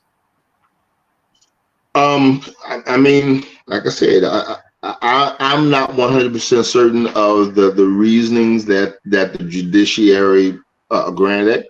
Could have been the judge that made the decision, or it could have been some other function of the court. Not every case that is set into motion actually comes to fruition at the time prescribed. I have yet to see any case actually, with the exception of a murder case. And even sometimes, even those don't actually go down as it's supposed to. But you know, it's those dates and times are never guaranteed, because a lot of times those cases are at the what's the word I'm looking for? They're at the mercy of other previous cases. You know, you may, like, for example, you guys are your very first hearing. What are you guys going for? Do you know? So our very first hearing, what did we go in for? No, this your very first hearing. What are you going in for? Are you going in for mediation? Are you going to what function are you going in for right now? Oh no, it's past mediation. This is trial. This is So you guys have already had mediation? Honestly, that was supposed to happen the 29th. We were supposed to go in there and see if we was going to be able to sit down and sit with a mediator and negotiate something, or go to trial. And so he chose to be sick. And so right now it's just it's straight trial. Now you can't just jump to trial like that. You're going. We're supposed to have a mediation. So you saying it's supposed to be the mediation hearing? There's going to be some type of hearing prior to any commencement of any trial. You're not just going to jump into trial like that. It doesn't happen in any court anywhere, for be it criminal or civil. But it's like so funny because I done seen the judge like 3 times already. I don't even know where we at right with anything. Yeah. So I mean, whatever stage, and this is my reason for saying that, you're gonna have to find adequate counsel, because if you make fatal errors within your case, a lot of times those are errors you can't come back from. So a skilled and seasoned attorney will be able to avoid making those mistakes. So you're gonna have to find somebody, even at short notice, man. You're gonna have to find somebody to take this case for you. That's just my suggestion. I know a lot of times nobody can describe the walls in your bathroom better than you can, but a lot of times you have to rely on a person that built those walls. And unfortunately, in this case, I wouldn't suggest you go and try to represent yourself in this case. Too late. If the parties would like to discuss settlement with the assistance of neutral third party, the Court of Common Pleas can refer the case to a mediator. The mediator does not represent either of the parties. The mediator's role is to listen to both sides and help the parties reach a resolution without the need for trial. If the parties are interested in mediation, you may need to contact this person. This service is provided at no charge. All right. Like I say, we schedule for trial, and before we go to trial that day, we would sit, talk to mediator, and if we can negotiate, then we will. If not, then we proceed with the trial itself. Yeah, I mean, but I mean, I guess. Well, I mean, I don't know. If you say it's too late. Like I said, the mediation, the way they got it, they got the mediation set up the same day, if I'm not mistaken. Because they give us a breakdown. I mean, in very few scenarios where mediation will be held the same day as a trial. A lot of times you'll have a trial scheduled, and they can go into mediation after the setting of the trial. There could be remediation, tongue twisted. But I don't know. I was asking you earlier in the chat, have you tried to make any same comparisons with your case to any of the cases within that jurisdiction? Well, I didn't, I didn't study that. That's a good question too. I ain't checking to see like any, but I mean, a lawsuit with school or unpaid work, unpaid wages. Well, not just unpaid wages, but you know, a lot of times when you're researching the validity of a case and whether or not a case has merit, you have to find out what is the proper title for what it is that you're suing for. Once you find out whatever that proper title is, that proper title has a statute for that state. You take that statute and then you bring it to a set of books that's called statutes annotated. So within the statutes annotated, they give you a bunch of cases that have taken place in your state in which you file for the last, 100 years, or however long that citation has been in that state. So it'll give you different cases. Sometimes you can find cases that are similar to yours.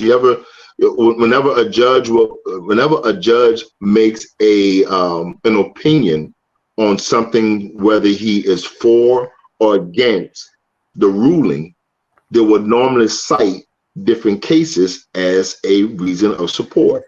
Yeah. So that is how you backtrack something within a jurisdiction to make sure that you have a valid case.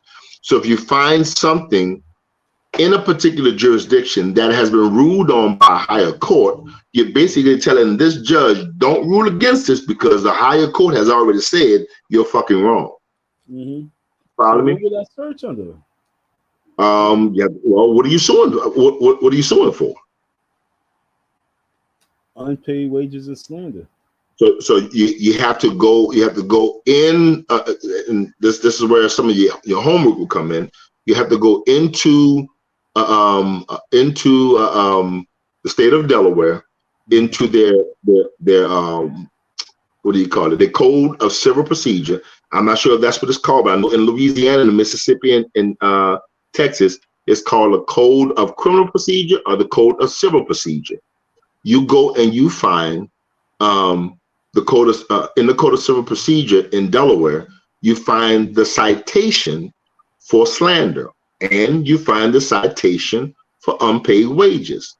You then go and research different cases, or you can also find out what is the remedy, what is the resolution within that state to satisfy that this is what constitutes slander. This is what constitutes unpaid wages.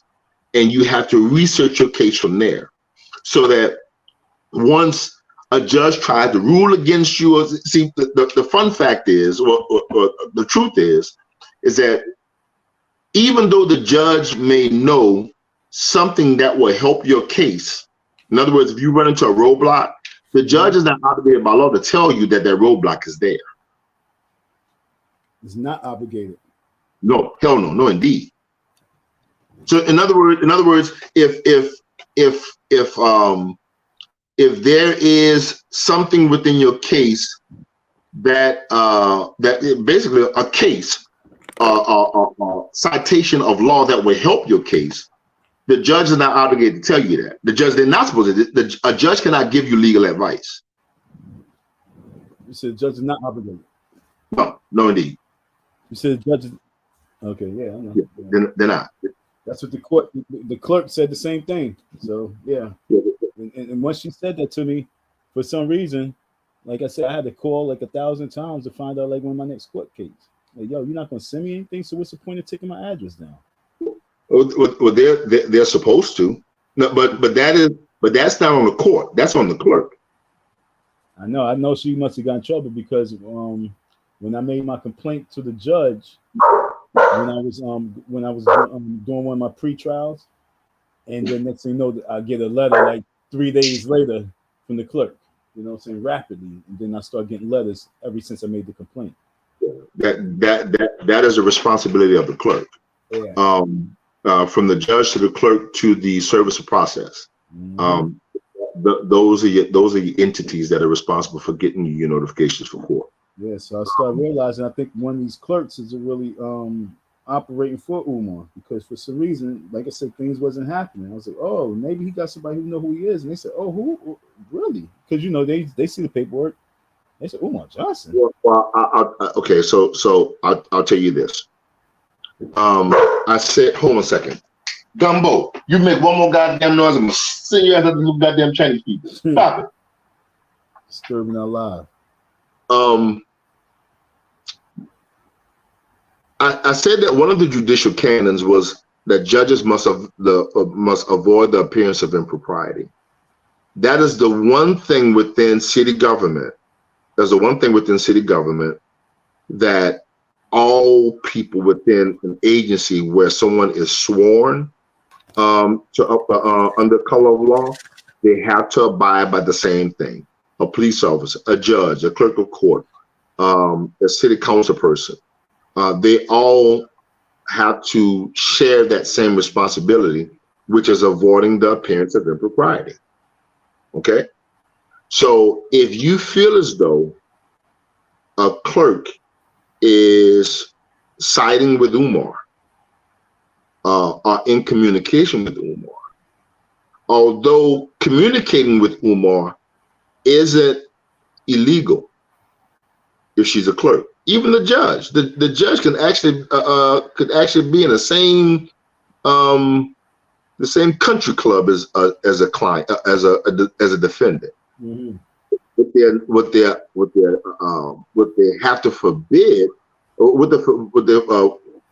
where they fall into a problem is that they cannot discuss with that person any parts of a case in any way, shape, form, or fashion. So they can communicate with them. It's just that communicating pertinent parts about a case is different. Now, if that person knows Umar and they are purposely delaying the process, then the burden would be on you to prove that that is the case. But that's a hell of a hill to climb. No, because right? Pardon? No, I know. I was thinking about that. Yeah, that. So, at that point, now I'm gonna be honest with you, and like I said, I'm always the neutral person in any situation. I like to see a fair process. You know what I'm saying? So I'm not gonna say that I'm on anybody's side. I just like to give the best advice I can give. So if I were you, this is just to make sure that all my T's are crossed and my I's are dotted, I would go into the court and tell the judge that I would like to suspend this case until I have been properly counseled, either by myself or by counsel. You can even ask the judge to appoint your pro bono attorney. Now, I'm not sure if it's like that in Delaware, but in Louisiana, you have to have so many hours of pro bono work, either as a notary or either as a fiduciary or as counsel. You have to have so many hours of pro bono under your belt. I want to say every 5 years. So I'm not sure what the case is in Delaware, but I mean, if I was in a situation, brother, I would just say, look, I would let the judge know I would like to suspend this case until I'm able to get the proper counsel. Let me see. If I'm not mistaken, let me see. You have 1 year and a day to bring a civil complaint against a defendant. You've already filed, so that suspends that timetable. Now, you could ask the judge to suspend it so that you can get proper counsel, and the judge at that point will give you a timetable. Well, Mr. Don, you have exactly a year or less to get proper. No, hear me out. I'm just giving you hypothetical. You have a year or less to get adequate counsel as you said you need. Anything beyond 365 days, then we'll toss the case out. You wouldn't need that much time, but it gives you enough time to make sure that you don't fumble the ball. Because let me tell you something, man. 1 out of every 1,000 civil cases where the person is operating as pro se is actually 1. You said 1 out of what? 1,000 is 1. Is 1. You don't find, and that's per capita. You don't find many people, even attorneys. You don't find many people representing themselves in civil court actually win their case. Really? Pardon? It's gonna be that much more fun now. You know how many times I done beat the top dog?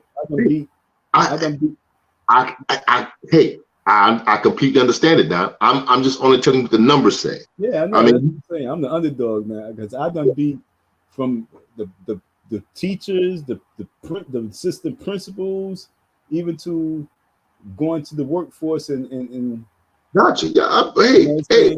So that's what I'm like. Oh, you wilding out, man. And I'm blessed. My counsel is the creator of all beings. You know what I'm saying? So that's my counsel. I don't really need to go to counsel in this situation. You know what I'm saying? I spoke to you guys. I spoke to you.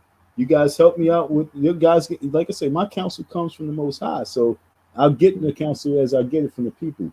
In regards to going to the system to get the counsel, I mean, I'm looking on the paper right now. It says,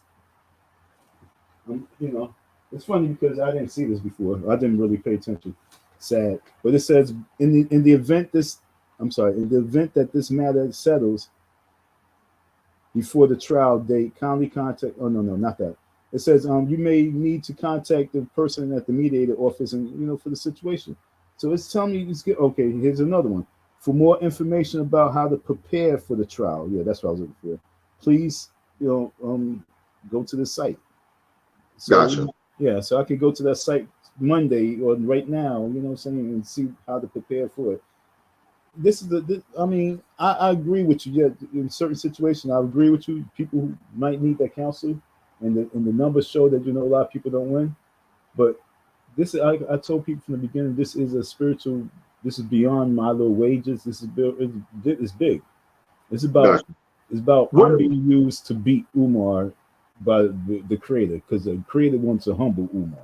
Gotcha. So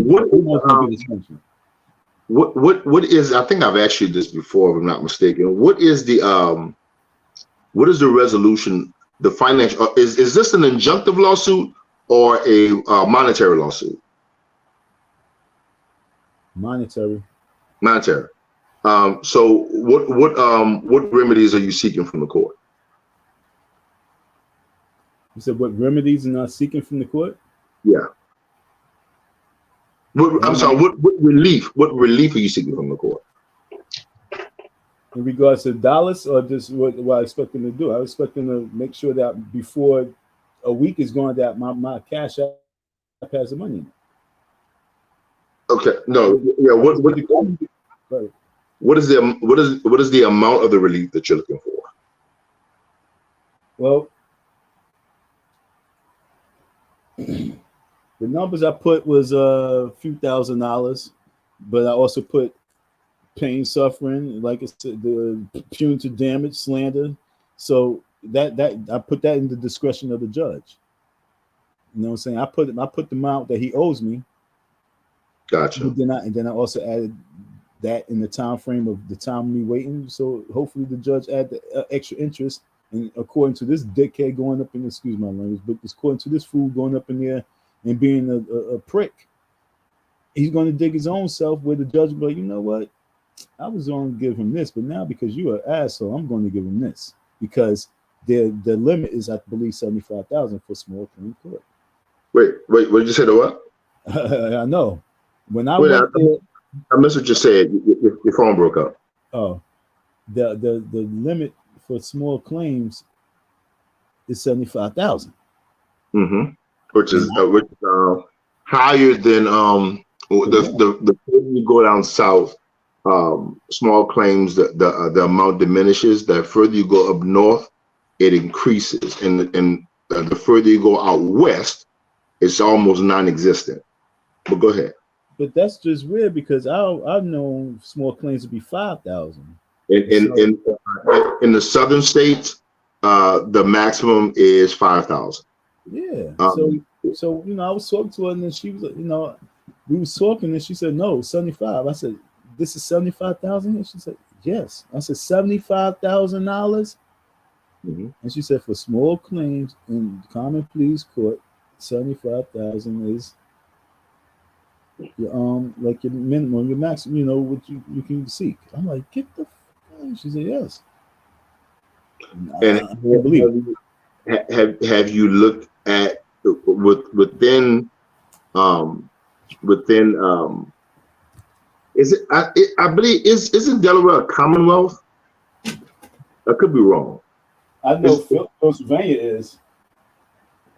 I think Delaware is a Commonwealth. But, pardon?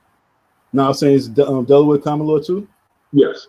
No. I don't know. I don't know for certain. Let me see. But have you looked at what are the remedies or what's the word I'm looking for? Have you looked at to see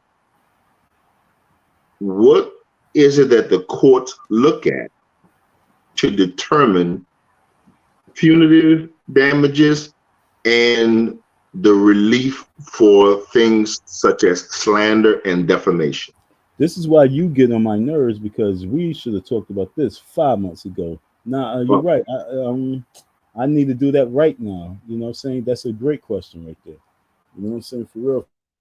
In other words, and the reason why I asked you is because the court is looking for common laws.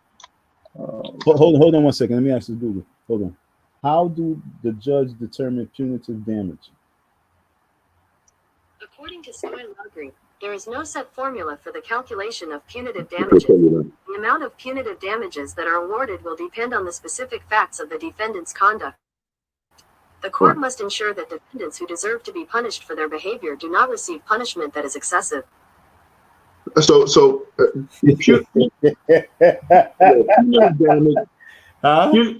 Punitive damages in any jurisdiction is all at the discretion of that judge. At the discretion of the judge. However, Umar going to dig his hole. Go ahead, talk. It has to go hand in hand with losses. No. With losses. In other words, let me give you a good idea.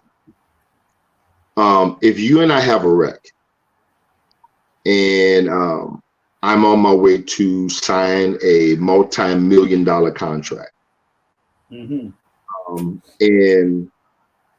I don't make it to sign that multi-million-dollar contract because of the wreck and someone else's negligence. If I prove that person is negligent, I also have, hear me out. Look, God, keep talking. Woo! You gotta hear me out. You also have to have evidence that someone, and this isn't anything that this isn't anything that has to what's the words I'm looking for? It's not something that can just pop up out of nowhere. So let's say, for instance, let me make sure I paint the proper picture. If I had a communication with someone that I was scheduled to be at 1 Shell Square for 1 p.m. to sign a contract for $1 million, okay? And that this was something within communication, email, text message, and it's dated and it's cryptic. I get into a wreck with someone and I don't make it to my destination, then I could ask the court for punitive damages because I missed out on signing this $1 million contract. The court would then ask me to prove that I missed out on that contract. At that point, I can provide all the necessary documentation that show that this is where I was heading to, and I also have to provide the documentation that this is why I did not get the contract. So I can ask the judge to punish him for doing so. Is that anything? You know, the funny thing about defamation, slander, and punitive damages, it has to be very descriptive and it has to be very well documented. You can look at any of the little funny bunny ass courts that are on TV, divorce court and small claims court, Judge Judy. They all ask for punitive damages. Very, very rarely they get them awarded, because the people who are asking for the punitive damages hardly ever has the documentation to prove that this is what's owed. That's a good point right there. And the reason what got me. Go ahead. So when it comes to slander, the cousin and the relative of slander legally is defamation, defame, defamation. Now, someone could defame you, but it only becomes tangible when that defamation has cost you money. Someone has said, I'm not going to hide down because somebody told me he smokes crack, or somebody told me he robs people, or somebody told me he steals. Well, that's what they say, all three of those shits. Pardon? I said they say all three of those things. But what I'm saying is, if I'm a judge and you ask me, and part of your complaint is defamation of character or slander, then I'm going to have to ask for proof that this has hurt you financially, and it will almost come down to you having something written from somebody that say, hey, the reason why I didn't hire Don is because this person told me this about him, and that's why I didn't hire him. You have to prove that there was a loss as it relates to it. Okay. Well, I know this much. I went to jail because of that, because I missed court. And I was all in a different state, and I told them I need money. So I'm looking for that text right now. Gotcha. You know what I'm saying? So how about that? What would you say? I said, how about that? I went to jail because I wasn't able to get to court. You went to jail where? In what city? New York. Because I was in Delaware and Philly, and I didn't have money to get to court. I'm trying to wrap my mind around that. You were in the jail in New York because you were in Philadelphia with Umar? Yeah, I had a court date I had to go to, and I wasn't able to get to it. And the reason why you weren't able to get there was because you were there with Umar. Because I didn't have no money. Gotcha. Well, brother, like I said, I really, implore you. If you say you don't need help from local counsel, then I can only suggest. I can't demand. And that's for anybody. You have some of the most seasoned litigators in the country that will refuse to go and stand before the bar representing themselves. Mainly because, if you would prefer someone else to say something out of line, and then you can, it hurts your argument for ineffective assistance of counsel, which is the very first argument whenever a case is lost, be it civilly or be it criminally. The very first thing that you lean on to keep your case open and alive is that your counsel just wasn't effective. All right, but when you do not have counsel, then you take away, and it's a strategy. You take away that strategy. No, like I say, I mean, I'm gonna go check out this website, but I told you I'm a person who just look at life for signs, and if I reach out like once, twice, 3 times, send an email, and I don't get a response, I'm like, that's not the road that's for me. Then, you know what I'm saying? I mean, for them not to, their job is to respond, and for some reason they don't respond. And this ain't just one agency; this is a couple agencies. I call in regards to another one. But it should only actually be one agency. No, like I said, I call for something else as well. In regards to them passing out my information. Like I forgot what the office is called for those the law. When you are working for someone, they give out your personal information, and I forgot what that's called. Oh my God, Jesus Christ! I gotta get that word back to my mind. When your personal information is passed around from an employee, and they circulating your information, your whether it's your identification, your social, anything like that, without your authority, there's a law against that. And so I reached out to that agency, and I reached out like 3-4 times, and they never hit me back. Have you ever tried to making complaints to the EEOC? Equal opportunity. Yeah, if monies were owed, and you weren't paid, I'm not sure. That's probably kind of too late as well, right? I go to court 2 weeks. Well, I mean, the question of the day is: are you anxious about going to court, or are you anxious about going to court? Now, I want to get this over with, because, like I said, the longer it goes, and the more he talks, the more anger I get in front, and it's gonna make me just want to hurt. So I'm not trying to go to jail. And plus, I want to be free. I told you last time I got locked up, like 2 weeks before I was supposed to go to court. I can't allow that. I gotta get this done and out the way.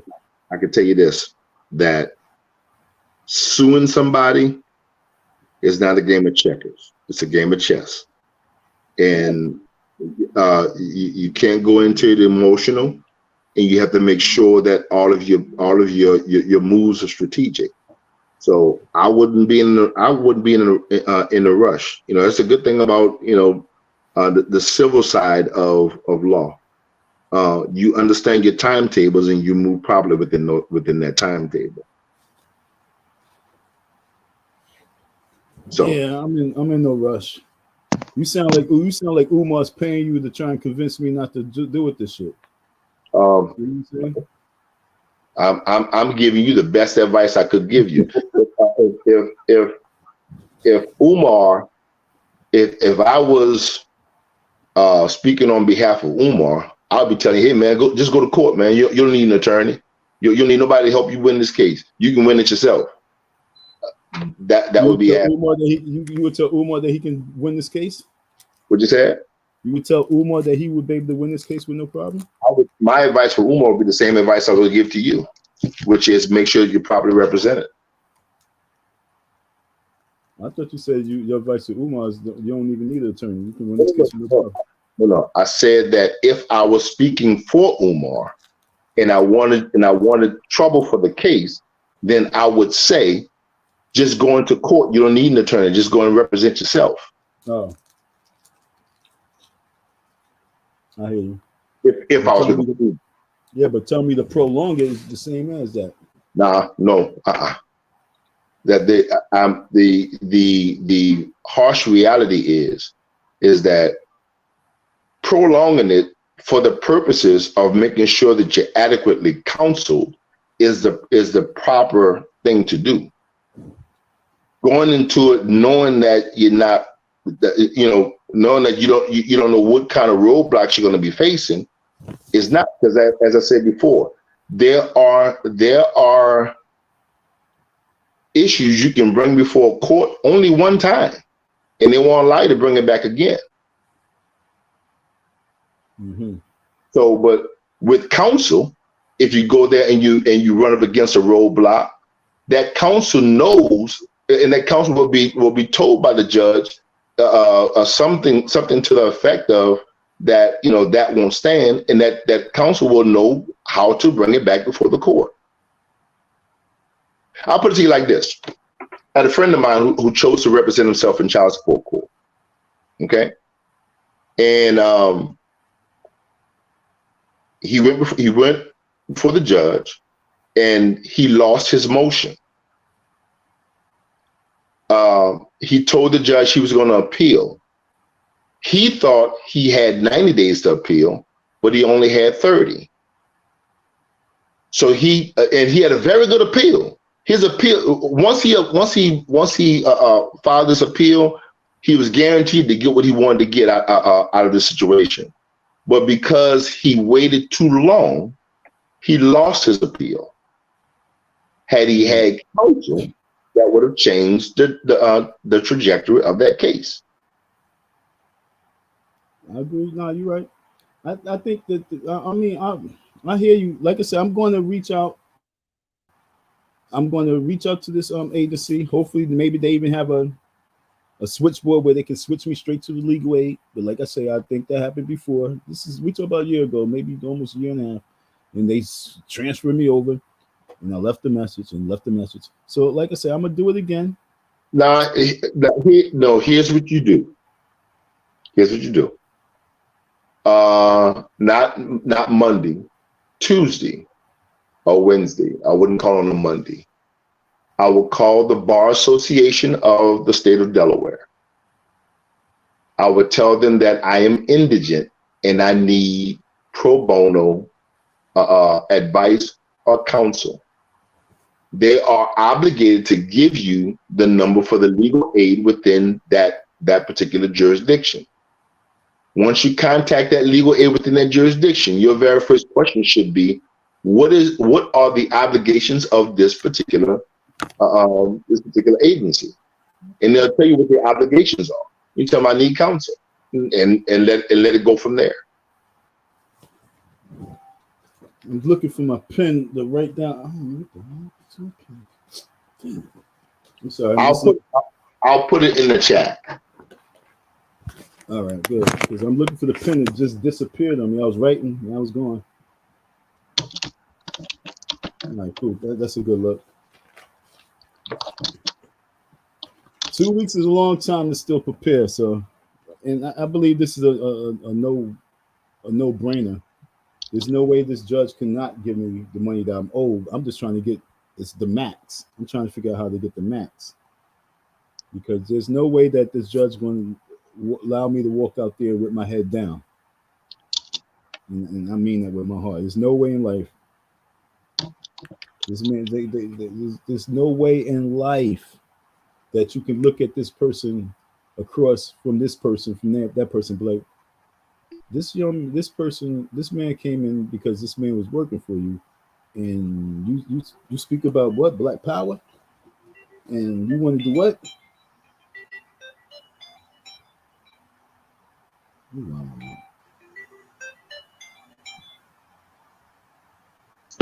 And so I don't see the judge allowing me to walk out there empty-handed.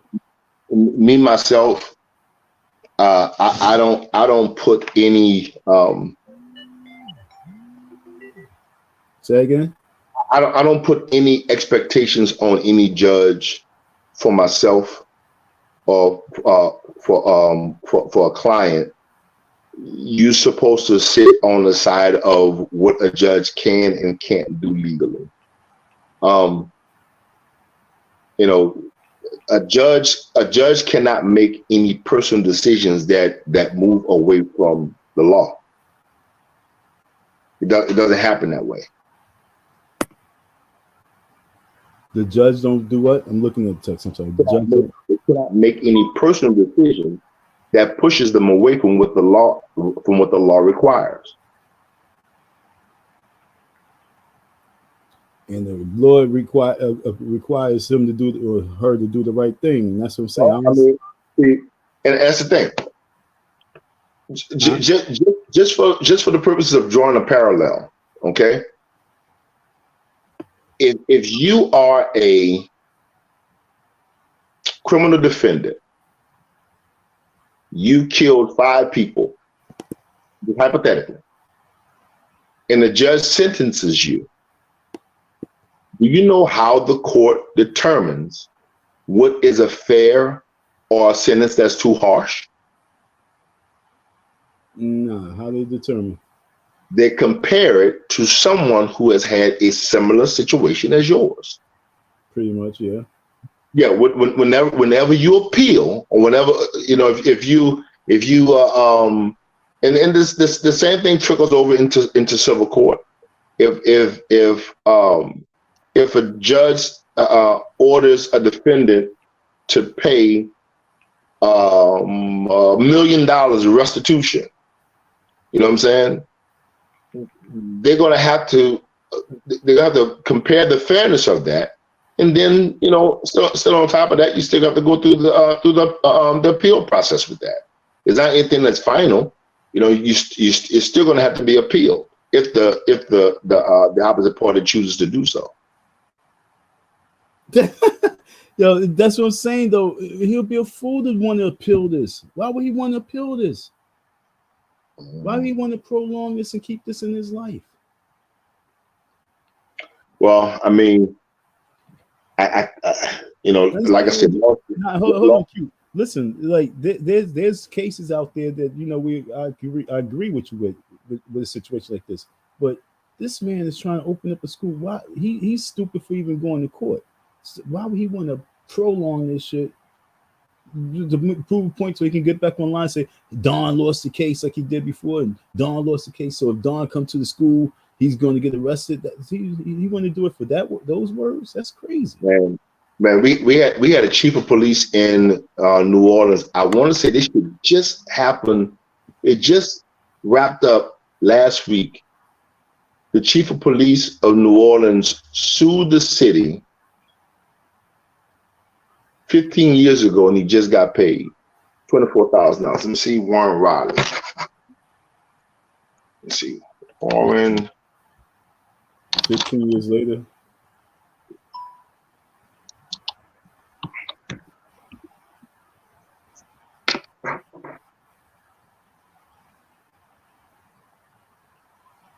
Okay, no, my bad. It wasn't.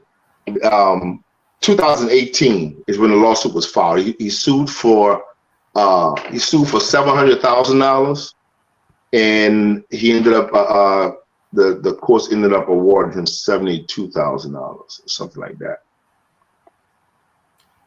I mean, he was suing the city and everything. That's why when you sue the city, of course they're gonna prolong that shit. You talk about this Negro Umar Johnson. They gonna want to. You don't think they're gonna want to assassinate this man? Trust me, man. This is not looking good for him. I just look at it. I don't really see this judge not doing her job, or it's a female, her job. I don't see her not doing her job. Her job right now is to look at the case, go over the facts, and if my facts, what I have, say that I don't deserve no money, and she says, well, I don't have no proof, then I'm just gonna go to jail. You filed how long ago was it that you filed? You say 2 years ago, huh? A year and a half. I wanted to read your petition, man, so I could just see which way the court would sway. How many pages was your lawsuit? 2. 2? Mm-hmm. Maybe. You have a copy of it right there with you, right? I'm looking for it. Did you? I got your email. Yeah. Email address is. Let me know when you're ready.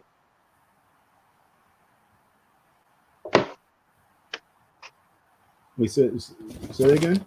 Let me know when you're ready for the email. Oh. If I ain't find it, oh, there you go. It's on the floor. All right. This is got all these papers on the bed. Go ahead. It's Harris, Harris. Uh-huh. Legal. Mm-hmm. 2122 at gmail.com. 2122. Yeah. All right.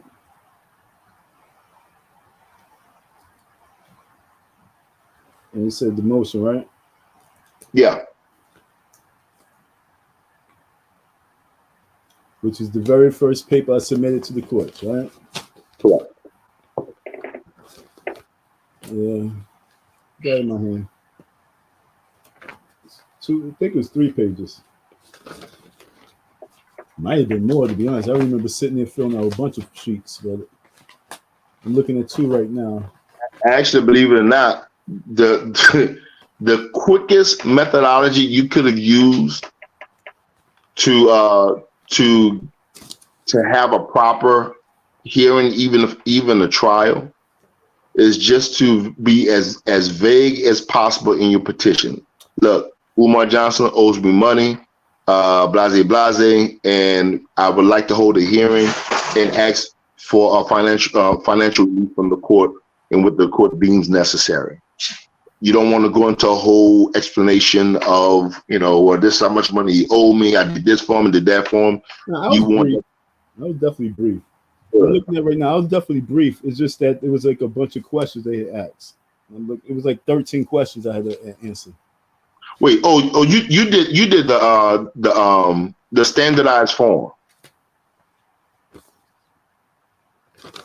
Is that what you did? I done did so much. I don't even know what I done did. Like I said, I done went to court like 4 times, so I done filled out, and had to fill out this and fill out. Well, I just know I'm the paper man. You said the oh Lord, this person's driving me crazy. Yeah, this says all requests for subpoenas. Yeah, like I said, this is the first motion I filed. I filed this in February. No, it's in February 22.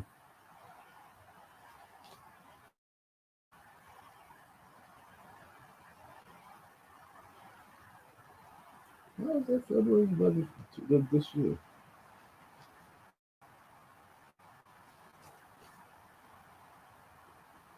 I'm sorry.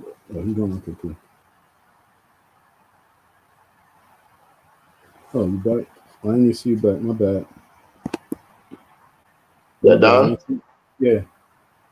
Okay.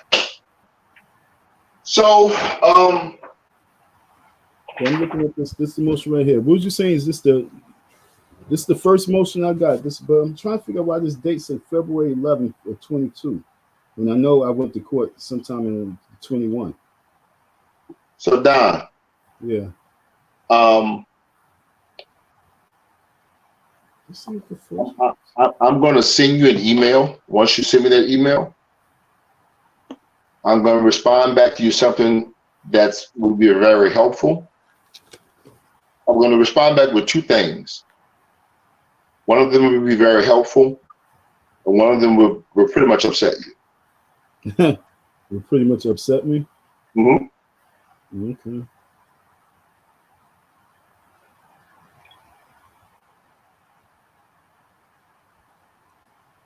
But why you say upset me though? But I'm going to give you the best weapon you need. All right, so that sounds good. So I'm about to send you that email and take this and get this best. You said, but it's going to make me mad, but it's going to be the best weapon I need. Yep. So I'm gonna get a weapon that's gonna make me mad, but it's the best weapon. That's funny. All right, so I'm gonna hit you up right now because yeah, we are at about to be 4 hours, no doubt. So we did 4 hours on this live, folks.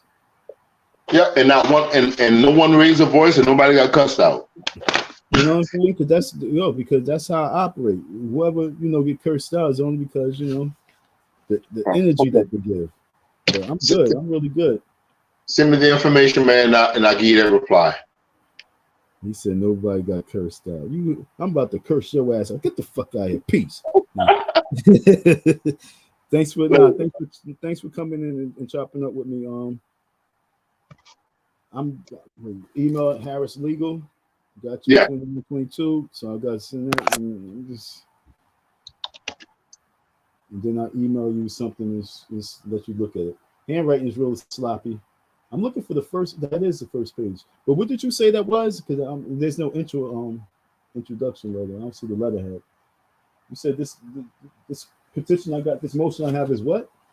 I said I had to fill out like 10 questions, 13 questions. And you said that motion is what? You said something, then you disappeared off the lines. Oh, you disappeared again.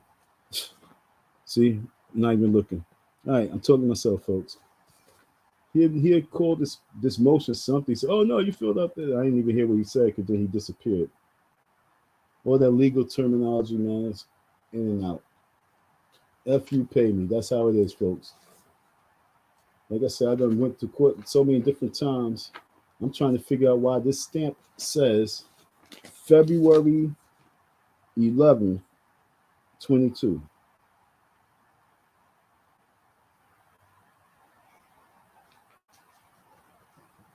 And I know I went to court in 2021, so I'm really confused why that paper says that date right there.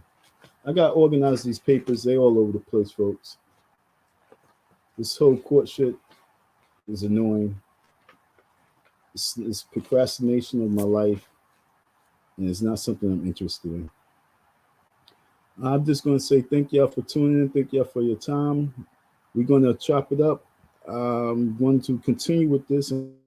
I'm going to keep the report going, and we're going to go from there, folks. Thank you for your listen, your support. Everybody have a really peaceful good night. We're at 12 o'clock. Chopped it up for like 4 hours, folks. Yo, Umar.